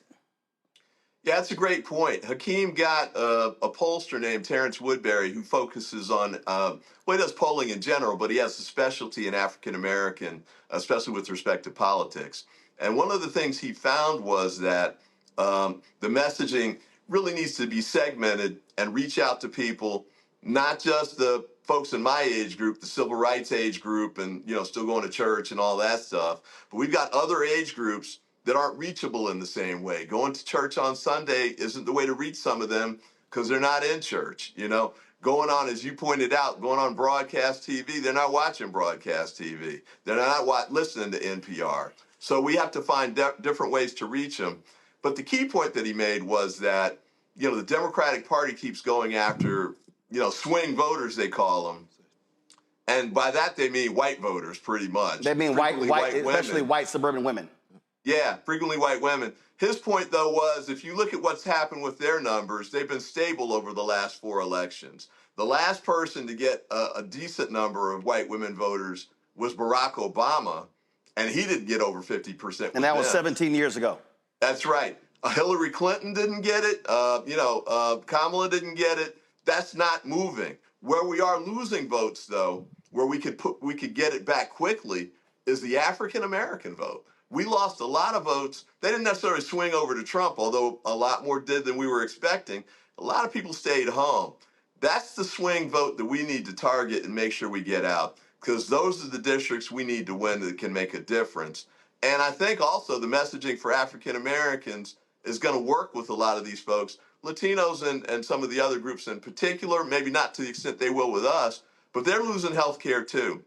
They're going to run into high energy prices too. Their groceries are going up too because of the tariffs and things that the Trump administration's doing. We've got to explain to them so they understand that, and we've got to explain the alternative approach that we want to present them with, a lot of which happened in the Biden administration that Trump's dismantling right now. So we've got our work cut out for us, but I think you're right. We've got to make sure, A, we don't wait till the last minute to start getting the messaging out.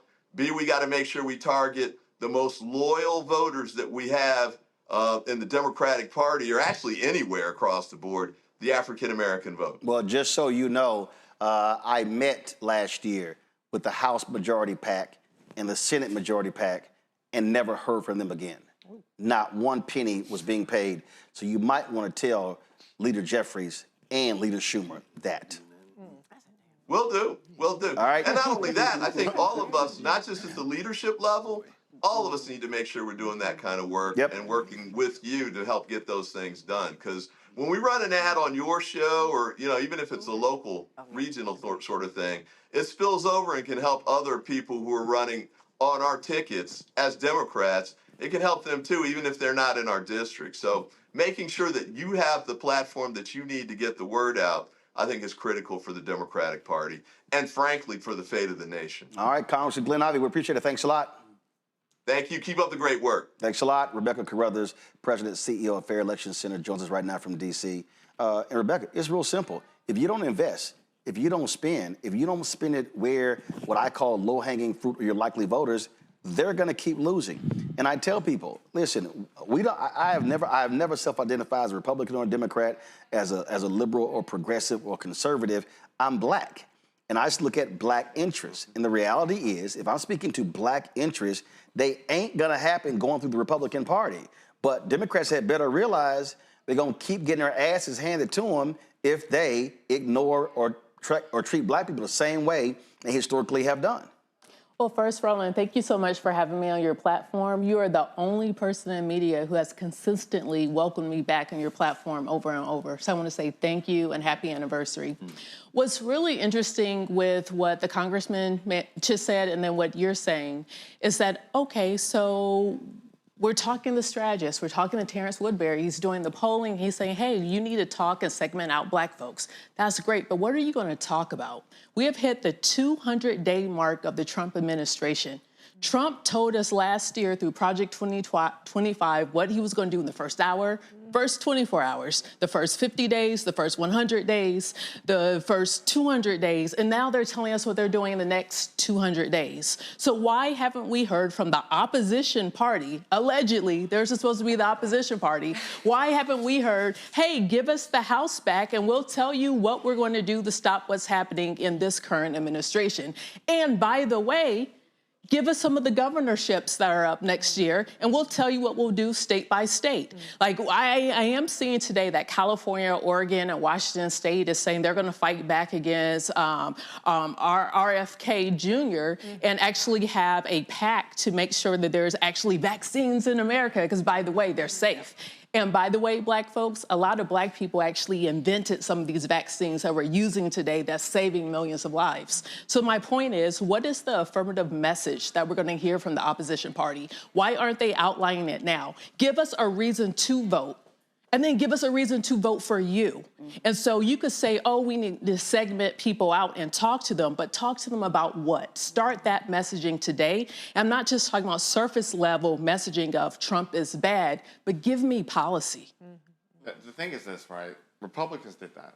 Like, Democrats are playing catch up, but this is exactly what Republicans did going back to 2015, 2016. I was sitting down with vendors like L2, Cambridge Analytica, that were going out and buying every data point possible on Americans and taking those data points and literally formulating thousands, not tens, not hundreds, literally thousands of variations of different ads to say, okay, look, we know these 20 people on this block and this precinct care about this little minute issue. And we're going to make sure every time they open up Facebook, they see an ad with this candidate and that issue. The Trump PAC in January, February, and March were running ads on black radio stations in Michigan, Ohio, Georgia, that included transgender messaging. Yes. And I remember sending a text message to the deputy campaign manager for the Harris campaign, who's black. And they literally said, oh, we've looked at it, and then even later, we don't believe this is going to move the needle. And I said, y'all are idiots. So what happened was they were testing the messaging on black radio in the first quarter. And that's why those commercials, and that's why Charlemagne and DJ Envy, that was included in the commercial. And then when the election was over, the Trump folks said that was their second most effective commercial. And if you watch any college or NFL game, you saw that kind of commercial. Dude, I was in Ohio, Wisconsin, Georgia, was one more battleground state, North Carolina. I saw that ad a minimum of 6 times during halftime. Halftime, they understood. All they had to do was move anywhere from 1.5 to 3.7%. But Roland, that's the thing, right? Elections, people think that elections are big swaths, right? No. When they talk about voter suppression, they think, oh my gosh, like everybody's vote being suppressed. No, elections are a game of margins. It's, hey, I know this is my win number, this is what I need to win, this is what that margin needs to be, and how do we get there? And that's what Republicans do it very well. They figure out that margin, figure out who to peel off, whether it's black men this cycle, whether it's white women that cycle, whether it's the young white man the next cycle, and figure out that margin. And that's what Democrats have to, if Democrats want to be competitive going forward, you got to figure out where you could peel votes off on the margin and then build on those margins and cater and give those people whatever the hell they want. But what it was, Michael, go ahead. So no problem. And when my father was chair of the party, that's how Clinton won. The strategy was, first, are you going to bring, he said to the governor, are you going to bring a gun to a gunfight? Yep. Not a knife like Dukakis did. And are you going to try to figure out those margins that you were talking about? So when my father was chair, he was the first, Ron Lester, who we all know, had always been a subcontractor. Hold on, first off, everybody's like, Ron Brown was your father. Yes. Ron Lester was Democratic pollster. Correct, thank you. Ron Lester had always been a Everybody like, Ron Lester had a son named Michael? Go ahead. But he did do my polling when I ran for office. All right. But he had some choice things to say to me too. But he made sure that Ron was a general contractor, not a sub. There you go. So that way, that gave Ron the ability to start passing out to smaller pollsters that could grow and become. And that data was so important on where black folks were relative to Governor Clinton and against, and most Mount Rushmores of Republicans, Ronald Reagan is on their mountaintop. George Bush was that vice president. He should have won that election. But because of the strategy. If Perot hadn't been in it? Because I don't know. I mean, seem to forget the bill. He did peel off, no question. No Perot, probably Bush gets a second term. Possibly. But he was in the race. So I'm just saying in terms of success. Bushes should have gotten him out of the race. No, correct. But this wreck is going the way it's going. But the thing here, Reese, again, that I'm gonna go back to what the Trump folks did. By running that stuff in January, February, and March, they weren't waiting till September. They were seeding. They were seeding. They were watching the data and see what the impact was. And it was kind of like, oh, peel. And then when I look at what Jen O'Malley Dillon, and I'm going to keep calling her name, and Stephanie Cutter, and David Plouffe, and Quentin, and all of them. Oh, let's just dump millions into concerts. As opposed to just drilling hard, going in and buying up everything on black radio, everything on black digital, everything on black television. But no, it was kind of like, but the assumption, they're gonna come out. And I keep saying, I kept telling everybody, by the third year of Obama, no black national candidate can run the Obama playbook ever again. It won't work. You have got to run differently to turn out black people, because the person who was 10 years old when Obama got elected is now 27. It ain't the same person. I'm not even gonna get into the black part of all that. I will say that I was on Chicago Public Talk Radio in 2023, and I went to Twitter right after it, and I said, woo, child, we got work to do, because all I heard from the callers, black callers, was trans and immigration shit. So this had been a cumulative act, and that's one thing that Republicans understand that Democrats don't. Republicans know how to make a thing a thing. It doesn't start out at day one as being the thing. It starts as day one as being like, I don't know nobody cares. But by the first year, the second year, the couple of months, everybody's talking about DI ain't shit, CRT. Then we're explaining, well, CRT is at the college level. by then it's a non-starter. So the Republicans know how to build, how to stick with something and make it the thing that everybody is talking about. Democrats, like you pointed out, we don't think it's moving the needle. So they let shit fester, or they have things that they should be hammering, but they don't because, this focus group didn't say they cared. This focus group didn't blame Trump for COVID. Well, fuck, that's the biggest fuck up that we've seen in recent decades was COVID. And now we have RFK Jr., who is saying that you can't get the COVID vaccine, who's undoing vaccine access across the board, even though this was Donald Trump's achievement. And so Democrats always want to just think that they're gonna have that silver bullet, and they just refuse to invest in making something the thing that people in this country care about. The only person I can say, and I hate to give him any credit, is Bernie Sanders. He drove home this Medicare for all shit, even though he Columbused it from John Conyers. I like to remind people that because they call black people neoliberal You said shields. Columbus it from? From John Conyers, Representative John Conyers. All his progressive shit came from black progressives. But he's built it home. And during the Biden-Harris administration, it was the progressives who was driving home. Today will be a good day to cancel student debt. And then when the Supreme Court said, no, thanks, bitch, they dropped it. And so... As opposed to continue to make it a thing. Look, you know, if Republicans get in, your student debt is coming back with the vengeance. And so Democrats need to learn how to stick with something. They need to learn how to make a thing, but that takes investment. That takes more than a talker's call. That takes more than a couple people on TikTok. No shade. Yeah, it does. Dude, been telling them for months. You got two elections in 60 days, one in Virginia and one in New Jersey. Mm-hmm. They should be that's your battleground to test everything for next cycle. Well, I think people forget in 09 and 2010, I was 19, 20 years ago, so bear with me a little bit. But what I do remember is that what I saw every day on TV were Republicans running around talking about death panels, take away your health care. Now, all this shit was bullshit and lies, but it was enough festering for 2 whole years that by the time November 2010 rolled around, people were voting on, okay, grandma maybe have to face the death panel. That, you know, her health care was not going to be paid for. And then this black guy in a tan suit's going to take away health care from all of us in general. I want Randy, real quick. Republicans play off of emotions, and that's the part. And we want to have deeper than logical that. conversations. Like they will find a place that people are fearful and just run with that. They make a thing exactly like you said. Whereas Democrats, we will sit there and say, well, let us explain what CRT is. No, they're wrong. Let us explain what DEI is. No, you have to deal with people's emotions and challenge. And Republicans do a brilliant job of that, of scaring people. Real quick, go. It's a dark intel perspective. Like what you want to do is you want to understand pressure points. Like when you think about our enemies, when you think about Russia, when you think about China, they understand us better than we understand us. So the one thing that they're going to tug on, I'm going to go back to a Brittany Griner example, how that dovetails with foreign policy and blackness.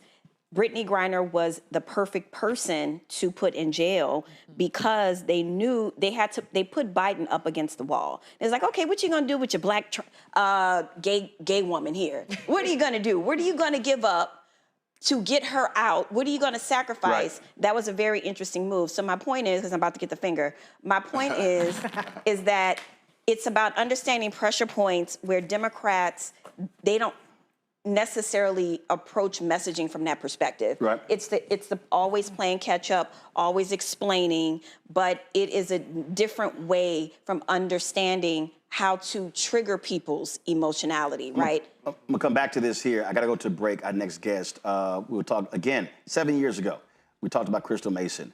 And here we are, 7 years later. She still is dealing with the bullshit in Tarrant County. We're gonna talk with her lawyer next. Roland Martin Unfiltered on the Black Star Network.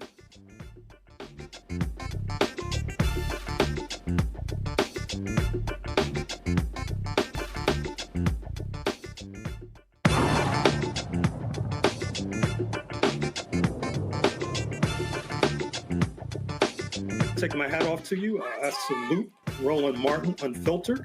You're doing a bang-up job. I wish that you would issue an IPO because I would certainly invest.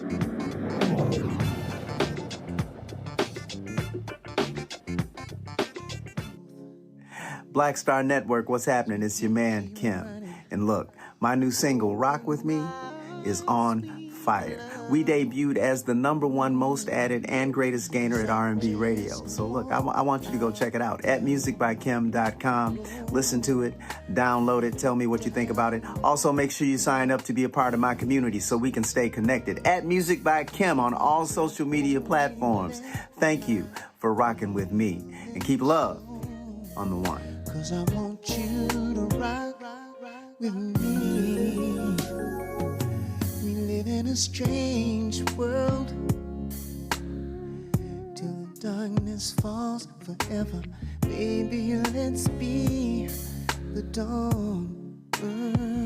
When it feels like it's taking me over, you're making me stronger, my sweet love.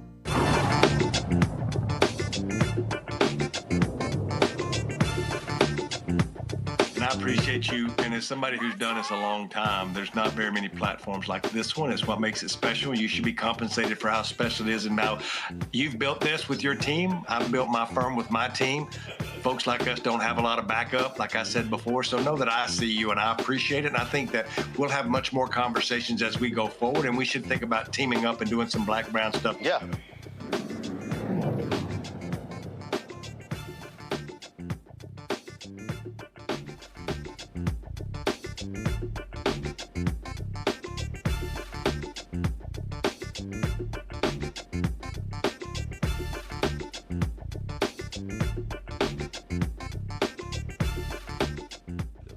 All right, folks, welcome back. Roland Martin Unfiltered right here on the Black Star Network. 7 years ago, when we launched our show, we told you about this story out of Tarrant County, Texas. Tarrant County, Texas, where Crystal Mason, a black woman, she tried to vote. Black grandmother out of Fort Worth. She was jailed for attempting to vote while on supervised release from federal prison. In March 2024, she was acquitted of the charge. However, the racist Tarrant County DA, Phil Sorrells, who should be primaried, urged the state's highest criminal court to review that decision and to convict Mason again. Her attorney, Kim Cole, joins us right now.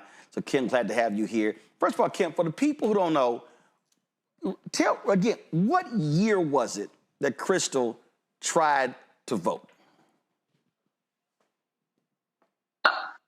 I'm sorry, Roland, I can't hear you. Can you hear me? Barely. All right, so guys, can y'all fix her audio, please? We want to make sure. So, Kim, can you hear me now? Yes, I can. All right, what year, what election was it where Crystal tried to vote? 2016. 2016. That's 9 years ago. Yes. Now, she tried, so her vote was never counted because they went after her. That violated her, because she had gone to prison on federal charges. So she had to go back to prison. How long was she have to go back for? She had to go back she was sentenced to a year. She had to do 10 months in federal prison, and also they reinstated her supervised release. All right, so she goes back for almost a year, reinstate supervised released. And y'all have been going back and forth, appeals court, all this sort of stuff. And these, and I'm going to call him a absolutely white racist, they are still trying to jail her. The amount of money they have spent and wasted to put this black woman back in jail for a single vote that never even was counted, even after her parole officer testified that she was not aware that she could not vote. Correct. To me, it's an utter waste of taxpayer dollars and a complete abuse of the system.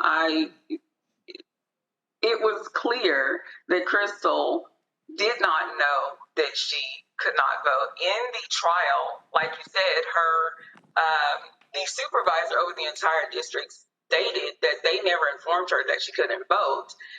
He also said that they didn't even have a process in place to inform anybody whether or not they could vote. So nobody informed her. The state's own witnesses testified that they sent her mail to her home address while she was in federal prison. So there's no way she could have gotten the the letter saying that she wasn't able to vote. So she never knew. They did not make their case in the state court. That has been our argument all along. They did not make their case in trial, yet the judge, because there wasn't a jury trial, was a judge by a Republican, a trial by a Republican judge, and a bench trial, and he found her guilty.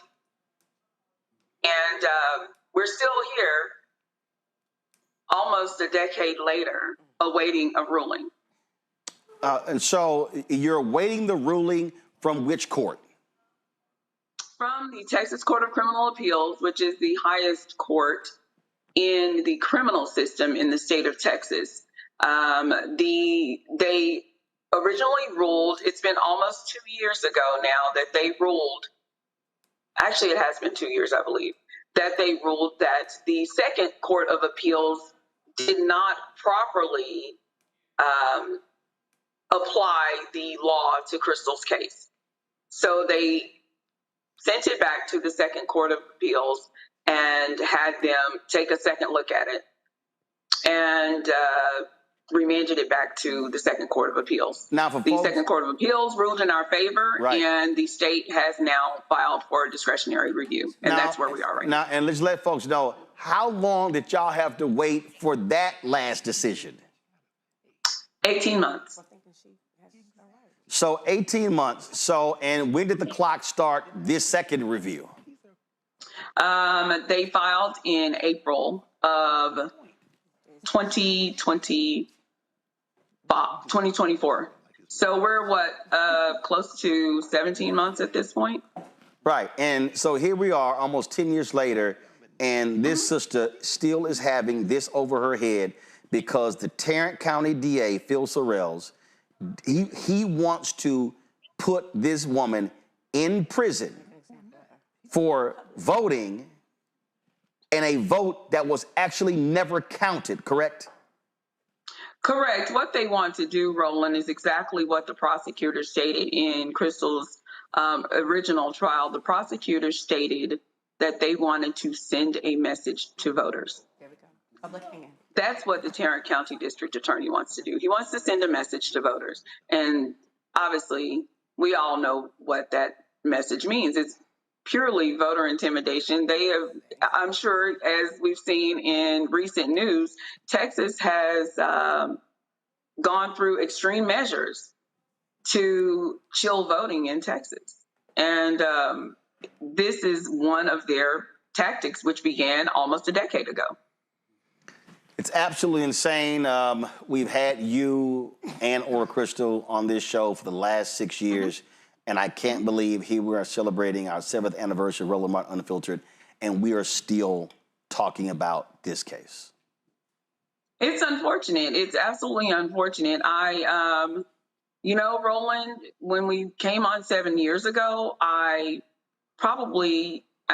we might have to roll the tape back. I may have specifically and definitively stated, nope, this won't fly because it runs afoul of Texas law. However, in today's climate, given the lengths that the Texas Republicans have gone to curtail voting and to send a message, I can't say what the outcome is going to be. I honestly can't. Tarrant County, I believe it's common knowledge that Tarrant County is the largest urban district in the U.S. as far as the red district in the U.S. Yeah, it's actually, but it's also, it is the last large county in Texas that's red.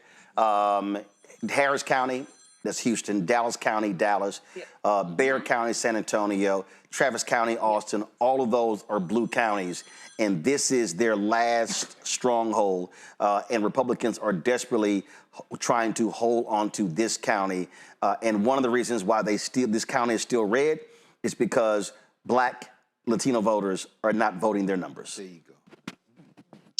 Absolutely, absolutely. And they are determined, their motto is keep Tarrant County red. And that's essentially, that's what they're trying to do by any means necessary, even if it means putting an innocent woman in jail. they do not want folks that look like us to vote because their perception is that we always vote blue, which isn't exactly true, but that's the perception. All right. Kim, we appreciate it. We hope not to see you next year on this anniversary. And if we do see you, it's for other reasons. Give Crystal our best. We appreciate it. Thanks a lot. Absolutely. Thank you, Roland, and congratulations on your show. Appreciate it. Thanks a lot. Greg, I want to go to you. Black folks in Tarrant County, there should be Crystal Mason's billboard everywhere. Yes. This, Come on now. this is the thing, and I've hit some pastors there. Come on. And I said, how in the hell are y'all not making her the centerpiece of black turnout? You've got a racist MAGA sheriff in Tarrant County, a racist district attorney, an even more racist county judge who just drove through a racist gerrymandered district to take out Elisa Simmons, county commissioner, because the Republicans have a 3-2 majority. He wants a 4-1 majority, used this racist white firm, paid for by county voters, and then wouldn't even let them testify before the county commissioner's court. And I've been saying that if folk in Montgomery made Rosa Parks the rallying cry, in Tarrant County, it's Crystal Mason. Right. This is 9 years this has been going on. Insane. It is. Well, let's look at Montgomery in that context. Did we know who the enemy was in Montgomery? We absolutely did. The late Neely Fuller said, if you don't understand white supremacy, everything else you think you understand will only confuse you. If a bully keep coming and you keep giving it up, you probably deserve what happens. Not in a moral sense, but when you beat a bully's ass, you beat the shit out of them, they stop. These crackers are doing what they're doing because we haven't stopped them. Yep. You say it all the time, Roland. We vote our numbers, it's over. In Tarrant County, absolutely. You say, since you don't want Crystal Mason to vote, you Klansmen, we're gonna break your political back. And all the people come say, well, we're all just trying to build a better society. No, you go sit your ass down. We're not Democrats, we're not Republicans. You always say, we're for black people. And this is to all the people out there call us shills for the Democrats. You Negroes need to go to hell because you are scared of your master. You worship other white masters, perhaps Karl Marx or, you know, Antonio Gramsci, whoever you worship. But what you don't understand is that old school black people understood the thing. In Montgomery, you the enemy, Mr. Mayor, you the enemy, Bull Connor, you the enemy, and we're gonna organize. Right. What we won't do today is call a thing a thing. The Democratic Party are racists. They are racists. And they are willing to sacrifice us. We need to use the Democratic Party the same way we used to use the Republicans or any other body. It's a delivery system. So in Texas, finally, let me ask you this, and this goes to everybody. These crackers are gerrymandering, counting on us not voting. Yep. If we vote our numbers, do those seats flip? Yes.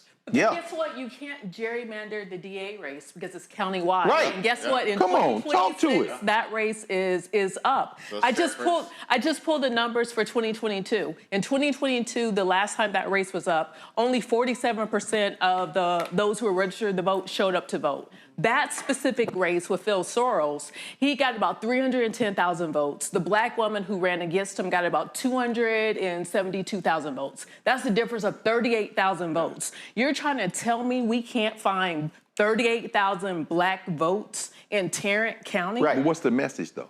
Well, I mean, in other words, what's the message that would do that? Like you said, Republicans are vibes. Reese, you said it. What's our vibe? We scared to call a thing a thing. You're a racist. Our vibe is break your fucking back. The state house just ran your legislators to the state of Texas to take away your right to vote. Come on. This racist DA is stopping you from being able to vote. So that is the message. And if we're going to call it out, we have to call it out. And again, Mustafa, I'm using Montgomery for a reason. And I hate when black people bring up Montgomery, talk about the boycott. But you can't talk about the boycott if you don't deal with the women's political organization that actually was planning the boycott. That was Joanne Robinson and those women. So when they got sick and tired, because what people don't understand, she sent a letter to the bus company the day after the Brown versus Board of Education decision saying, desegregate. This had been going on for a year. She was one of the people who was denied seating up front. And when that day happened, when the phone call came in, she grabbed 2 Alabama State students, went to the basement of the president's office, mimeographed those copies, called 9 sisters and said, we're dropping them off, dropped the pamphlets off. That pamphlet was disseminated to 50,000 black people, and the only reason the white people found out because a black housekeeper got it and gave it to her white master. And Joanne said they were initially pissed. She said, but what happened was all the press was there at the church that night, and they actually spread the message a lot faster, but that thing was done covertly. Nobody white in Montgomery had any idea. And then she said, because she worked at Alabama State, and there were other professors, they did not want folks to lose their jobs, so they sacrificially stepped back and said to the preachers, y'all take it from here. But it doesn't happen unless those black women were already organized and had a plan of action. That's what has to happen in Tarrant County. We keep saying, we went to Kansas City, the Urban League, and they were like, people would turn to vote. I'm like, you hope they turn out to vote. Right. No, you got to go knock on the doors and already know who's going to come out to vote. That's right. And not you hope they turn out. That's right. In Montgomery, they understood, when folks said loose lips sink ships. So they understood that they had to keep things tight. They had to have the strategic plan. They had to make sure that people were not only motivated, but they also had to understand what does the goal look like, as we move down the road. Y'all were talking about, so what is the talking point around what's going on to Sister Mason? It is about illegal lynching. Yeah. It is about illegal lynching that continues to happen not only to her, but continues to happen throughout the black community all across this country. That's right. Folks get that, right? Because they understand how lynching has impacted our communities, and they also understand how the legal system has played a role in that. Yes. And they also should have the understanding of how your vote can actually change that. So our dear sister talked about the DA, right? Yeah. Most folks don't understand how their vote plays into having the DA in there. So we have to make sure that we're utilizing language that our people can actually resonate with, that actually moves through our DNA because of everything that we've been through. There it is. Decade upon decade. So that's the way that I operate. I make sure that I'm creating the imagery and the words that are necessary for folks that I'm working with to really get what's going on. So Crystal, I'm sorry, so Reese, if you say free Crystal Mason, you free Crystal Mason if you defeat his ass. That's true, but I think we need to confront the fact that in our community, as opposed to in Montgomery, there are a lot of people who feel very comfortable with black women being punished. And Republicans understand that when you put a black woman out front, oh well, look at what LaMonica McIver, she is still facing federal charges, trumped up charges for some bullshit, and we barely hear about it. We've talked about it on this show, of course, and in other black media spaces, but is there an uproar? They tried to censure her this week. Why isn't there uproar? Because black women are unprotected in this country, including in I don't, but wait, hold on. I Let me give a couple more examples. Reject. Let me give a couple more examples. This administration has shown time and time again, when they attack black women, there's very little response. 300,000 black women have lost their jobs. And there's a shoulder shrug to that. Adriana Smith was kept on life support. She was an incubator for a baby for months. And she was taken off life support, and there was very little fanfare about it. And so the problem with, I wish in the depths of my soul that we can make a black woman the poster board and say an injustice against the black woman isn't justice against our entire community. But we are seeing each day the way that this administration is proving that to not to be the case. And we're seeing with Crystal Mason's case, as abhorrent as this has been and as much coverage as this has gotten on your show, it has not moved the needle. And I'm going to go back to Stokely Carmichael. Kwame Ture. He's a man. No. I just want to expose the absurdity of this lens. For me, the issue is not. For me, the issue is not because it's a black woman, black man. I'm telling you, no. Here's what I think was disinformation. The issue. Right, you talk about that all the time. But here's the fundamental issue. This is just a very clear fundamental issue. Carmichael said, "You can't show me an African American who has made a difference for our people who did it as an individual." They did it through an organization. The problem in Tarrant County, and the problem, and I go back to when I say you get a whole generation of people, baby boomers, who were the glue in our community. What has happened is we've had folks who believe that, well, if I individually tweet, individually post, or do my thing, it's a difference. No, the only way this thing happens in Tarrant County, the only way you can activate the black belt in North Carolina, that's East North Carolina, the only way you can activate black rural Georgia is there has to be an infrastructure, an organization through which people can work through. So when they say, hey, okay, I'm down with this, Reese, where do I sign up? Who do I call? Let me tell you what I was. And if that doesn't happen, if I, this is the problem, I can't. Yeah. I literally right now cannot tell the audience, call this person over this group to do that. And when you start looking at cities around the country, that is what has happened. We have leaned for years on our legacy civil rights groups. That ain't it. So if that ain't it, all right, then what's the entity or series of entities, which is why I have consistently challenged the D9 and the Prince Hall Masons and the Eastern Star and the Links and all these groups. We have black infrastructure, but our black infrastructure is used for personal gain, inward gain, and not external black gain. That's our greatest problem. Yeah, we need you gotta have structure. Real quick, because I do a flight to catch to Atlanta. Because let me just real quick. I gotta talk about Rosa I'm gonna let you do it. Just hold on. So let me shout out the Noble Women's Conference, the Noble Women's Annual Legislative Conference. I am moderating the panel 9:30 tomorrow. I'm gonna be there. The flight's at 10:10. I'm gonna be there. So go. Okay, real quick. And don't get the finger. Go. Anyway, so real quick, to your point, I'm a strategist and I'm always advocating what's the strategy. It can't be inward, it can't be personal, right? Rosa Parks is a great example. The Plessy v. Ferguson is a great example. These were strategic cases, right?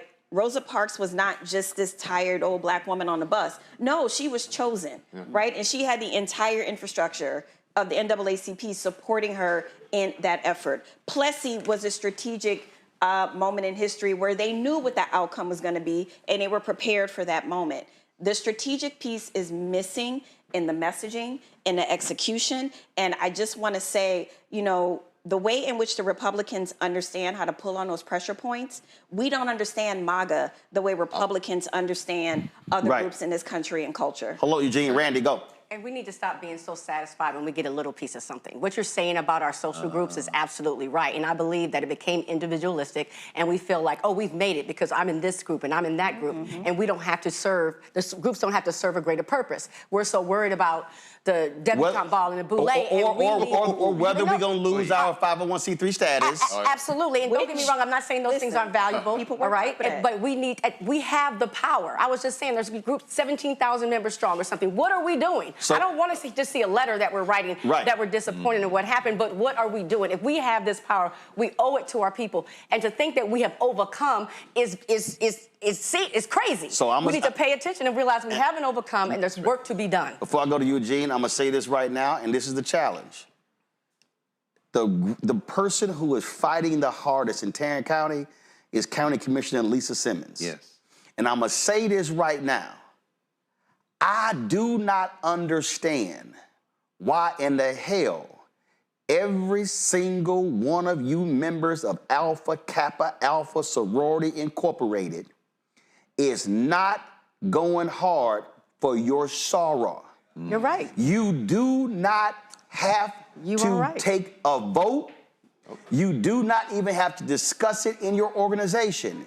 Every AKA in Tarrant County can join together and rise up and say, we are going to stand with our sister. Y'all ain't even got to wear pink and green. You don't even have to wear, no. Because see, here's the problem. Our D9 organizations are so scared that we tell folk, don't wear your colors, don't wear your letters, because we might get sued. So the point I'm making is, If there is an organization in Tarrant County that could serve as the central mobilizing vehicle, it's the AKs in Tarrant County, because it is your Sarah who they racially gerrymandered out of a position. Oh, hold up. And by the way, for all you AKs in Tarrant County who like, why he calling us out?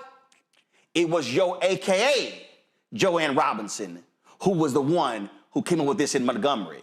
So that's in your DNA. So we talking about who should be there. That's the perfect vehicle to drive this thing home. And it don't matter if Crystal not in a sorority, because when you stand up for Crystal Mason, you standing up for black girls, black women, black men as well. So I'm just simply saying, if we want to know where you can go, it can start with the AKs in Tarrant County, and then the AKs in Tarrant County can call on the Deltas in Tarrant County, and the Zetas in Tarrant County, and the Sigma Gamma Rhos in Tarrant County, and then the black fraternities in Tarrant County. And now all of a sudden, you're going to have thousands of black people mobilized and organized to drive this campaign home. And let's see what y'all gonna do. Eugene, Rebecca, go. So real quick, I actually agree. Probably you don't even need to make Crystal Mason the face of this. But what you should do is go down to the courthouse, find the last 10, 15,000 cases that his office prosecuted. This data's out there. Use the data the same way Republicans use it. Those people target every last one of their family members above 18. Oh, you got that. In the jail, dozens of people have died in that jail because of this sheriff. I mean, but Roland, the thing is this, right? You got 10,000 folks. If you're targeting 5 or 6 per, your margin's right there. I got it. Go. But even worse, there's a lot of black men who have been killed in Tarrant County by law enforcement, and there hasn't been charges brought. So there's a ton of things. But what I would say is, I talk to people on the ground in Tarrant County. I talk to them all. What are y'all going to do to get this? What are y'all going to do to get this district attorney out of office and to find someone who's actually going to be responsive to the community? And the response that I got back from these people was, oh, well, we're waiting for the Democratic Party. Wow. No. And so this is my point of that. In strategy and strategic planning, you have the strategy, you have goals, and you have tactics. The Democratic Party can be a tactic, but it should never be the strategy. And that's why I keep saying this is not a party thing. This is a black thing. And I need black people. Don't depend on a party, which is why I keep telling people, give your money to Black Voters Matter, give it to Until Freedom, give it to black organizations who are on the ground, who you know are going to spend it with our people, because that's how you actually change this thing. That's how you can actually shift this. And I'm telling you, if what we're laying out, Tarrant County can be taken. Yes. It's there for the taking. The problem is, it has not been organized and has not been mobilized. And if you then take Tarrant County in November and you target next year, then you can take those congressional seats. And guess what? There are Republicans all across Texas who right now are afraid because they've gone so far with these racially gerrymandered maps. They like, wait a minute, there's a lot of black people who have now been shifted into Republican districts, and literally there are 10 Republicans who are like, we could get taken out because of what we just did, but they will never be taken out if we stay at home. Folks, it's our 7th anniversary here on Roland Martin Unfiltered, 4th anniversary of Black Star Network. We want to appreciate everybody who supported us. Normally we have a big party. We got alcohol, food, and everything. But I got a plane to catch. So I got to get to Atlanta. So that's why we cut it short. But hey, we did. Don't be over there like, I know you want some alcohol. It's something in the cabinet. I know you want to drink. Bro, I sure is hungry. I ain't even eaten today. I know y'all wanted some chicken wings and crab cakes. That's what I really wanted. That's what I wanted. Y'all, I didn't have lunch. I didn't have dinner. Guess what? I can give y'all Lynette's phone number, and all of y'all can get some catered at the crib. I did hit Lynette. You damn, we got cupcakes, and you ain't pay for them. So anyway, I hit Lynette. Lynette brought my favorite chocolate cupcakes, red velvet cupcakes. I appreciate that. Let me thank everybody, of course, who's been on our panel. Let me thank everybody here as well. Thank our staff as well. I'm trying to thank. I'm trying to thank. Girl, Take your bow. Take your bow. Mackenzie, sit your ass down. She just got here. Sit down. She's so brand new. Girl, so I'm trying to think. I think so the longest serving people here and it's shocking they still here. Henry and Anthony, I don't know where they at. Let's see, Stephen, of course, on audio. So those are 3 longest serving people. I appreciate that. I'm trying to see who the hell else is in there. Carol. We got Carol over there. Carol. Carol, how you let Lisa come? Carol. Carol, how you let Lisa come? Carol. Carol, how you let Lisa come work at Lisa? But come on to the black side, Lisa. You got way more freedom over here. Come on. Yeah, you can be free over here, Lisa. So again, let me thank the whole staff. Y'all, we had some amazing interns. Folks, we've already started our capital campaign to raise $1 million by December. I'm not going to name the person, but I sent a text message to a whole bunch of people today asking them to post our graphic, to post, hey, support the show. And one of the folks who I sent it to literally said, I'm going to give the show $100,000. Wow. I was totally blown away.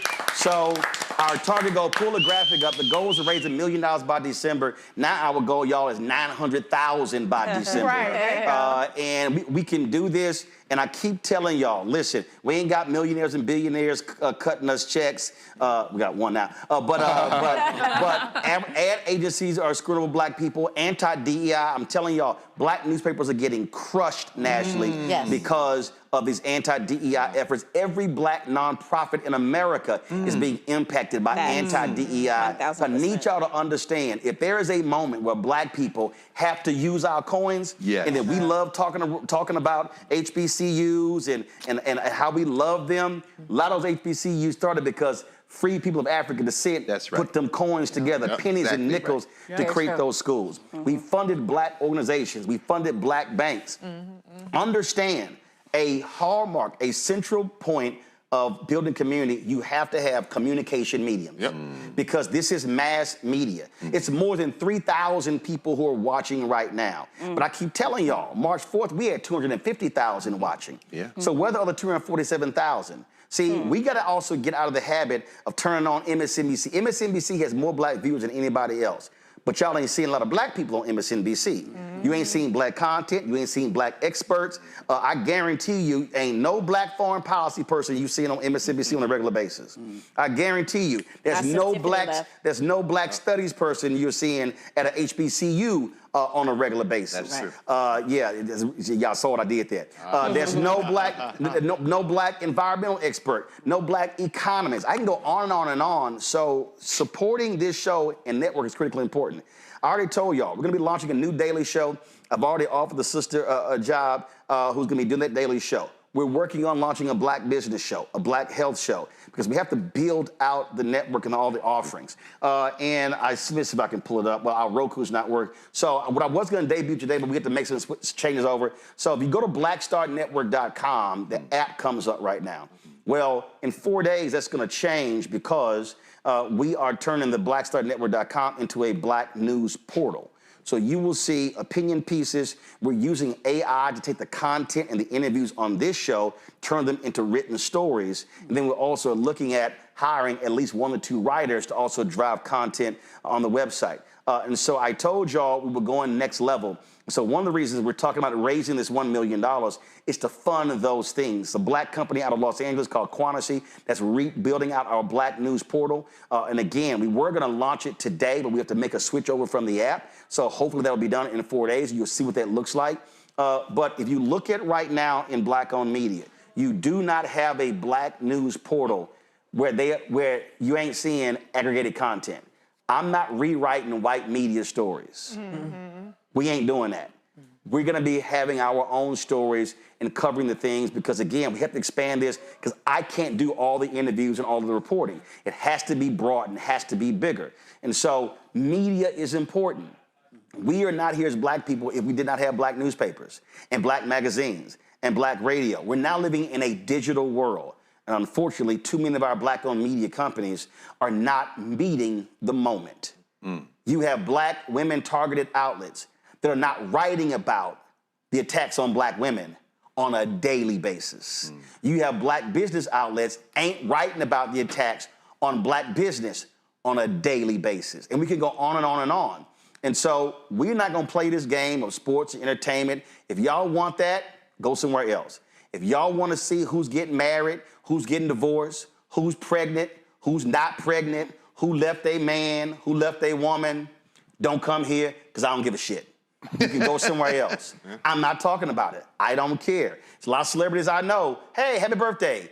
Guess what? I'll send them a text. We ain't doing that on the show because we've got to have a focus where it's just news and information, where it's the beginning, the middle, and the end. And so that's what the goal here. So when I ask y'all to support, I'm not playing. The first check that we got was from a 92-year-old black woman. And I actually put her on the show.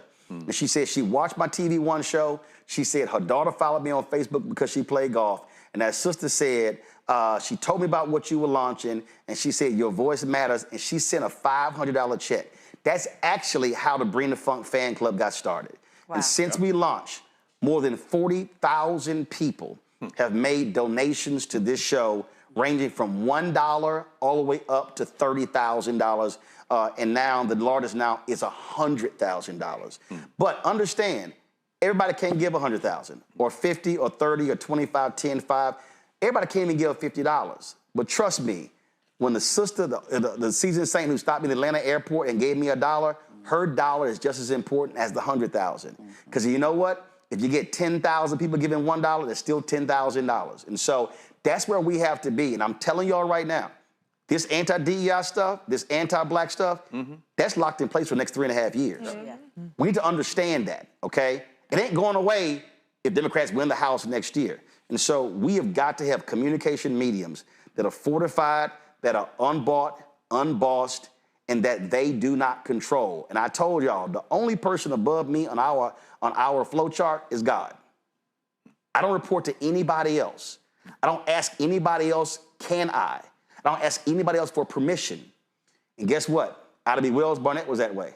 So was Robert Abbott. So was Frederick Douglass. So was John Sinstack. So was John H. Johnson and Earl Graves and the brothers who own Essence. The only way we can truly have free black-owned media, what I mean by free of constraints, is if we fund it. And that's what has to happen. And so if you want to support our work, again, our goal is to raise $1 million, now $900,000 between now and December 31st. You can contribute via Stripe with Cash App. You see the QR code right here. PayPal is R Martin Unfiltered. Venmo is RM Unfiltered. Zelle, Roland at RolandSMartin.com, Roland at RolandMartinUnfiltered.com. Checks and money orders, make it payable to Roland Martin Unfiltered, P.O. Box 57196, Washington, D.C., 20037 7-0196. Of course, download the Black Star Network app, Apple phone, Apple TV, Android TV, Roku, Amazon Fire TV, Xbox One, Samsung Smart TV. Those of you watching on YouTube, hit the damn like button. I see all y'all commenting, but y'all, I see more than 3,000 people watching. I don't see 3,000 likes. What's up with that? Makes no sense to me, all right?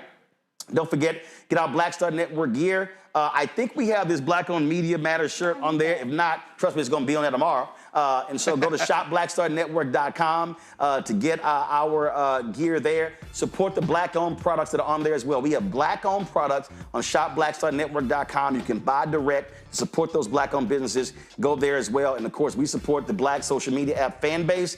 Download the app. They've now reached 13 million of their 17 million goals Series A fundraise. There's 4 million left. I don't want us just using social media. I want us being investors in social media so we also can build black wealth because that's how so many white folks have done that as well. We should be doing that, so get Fanbase as well.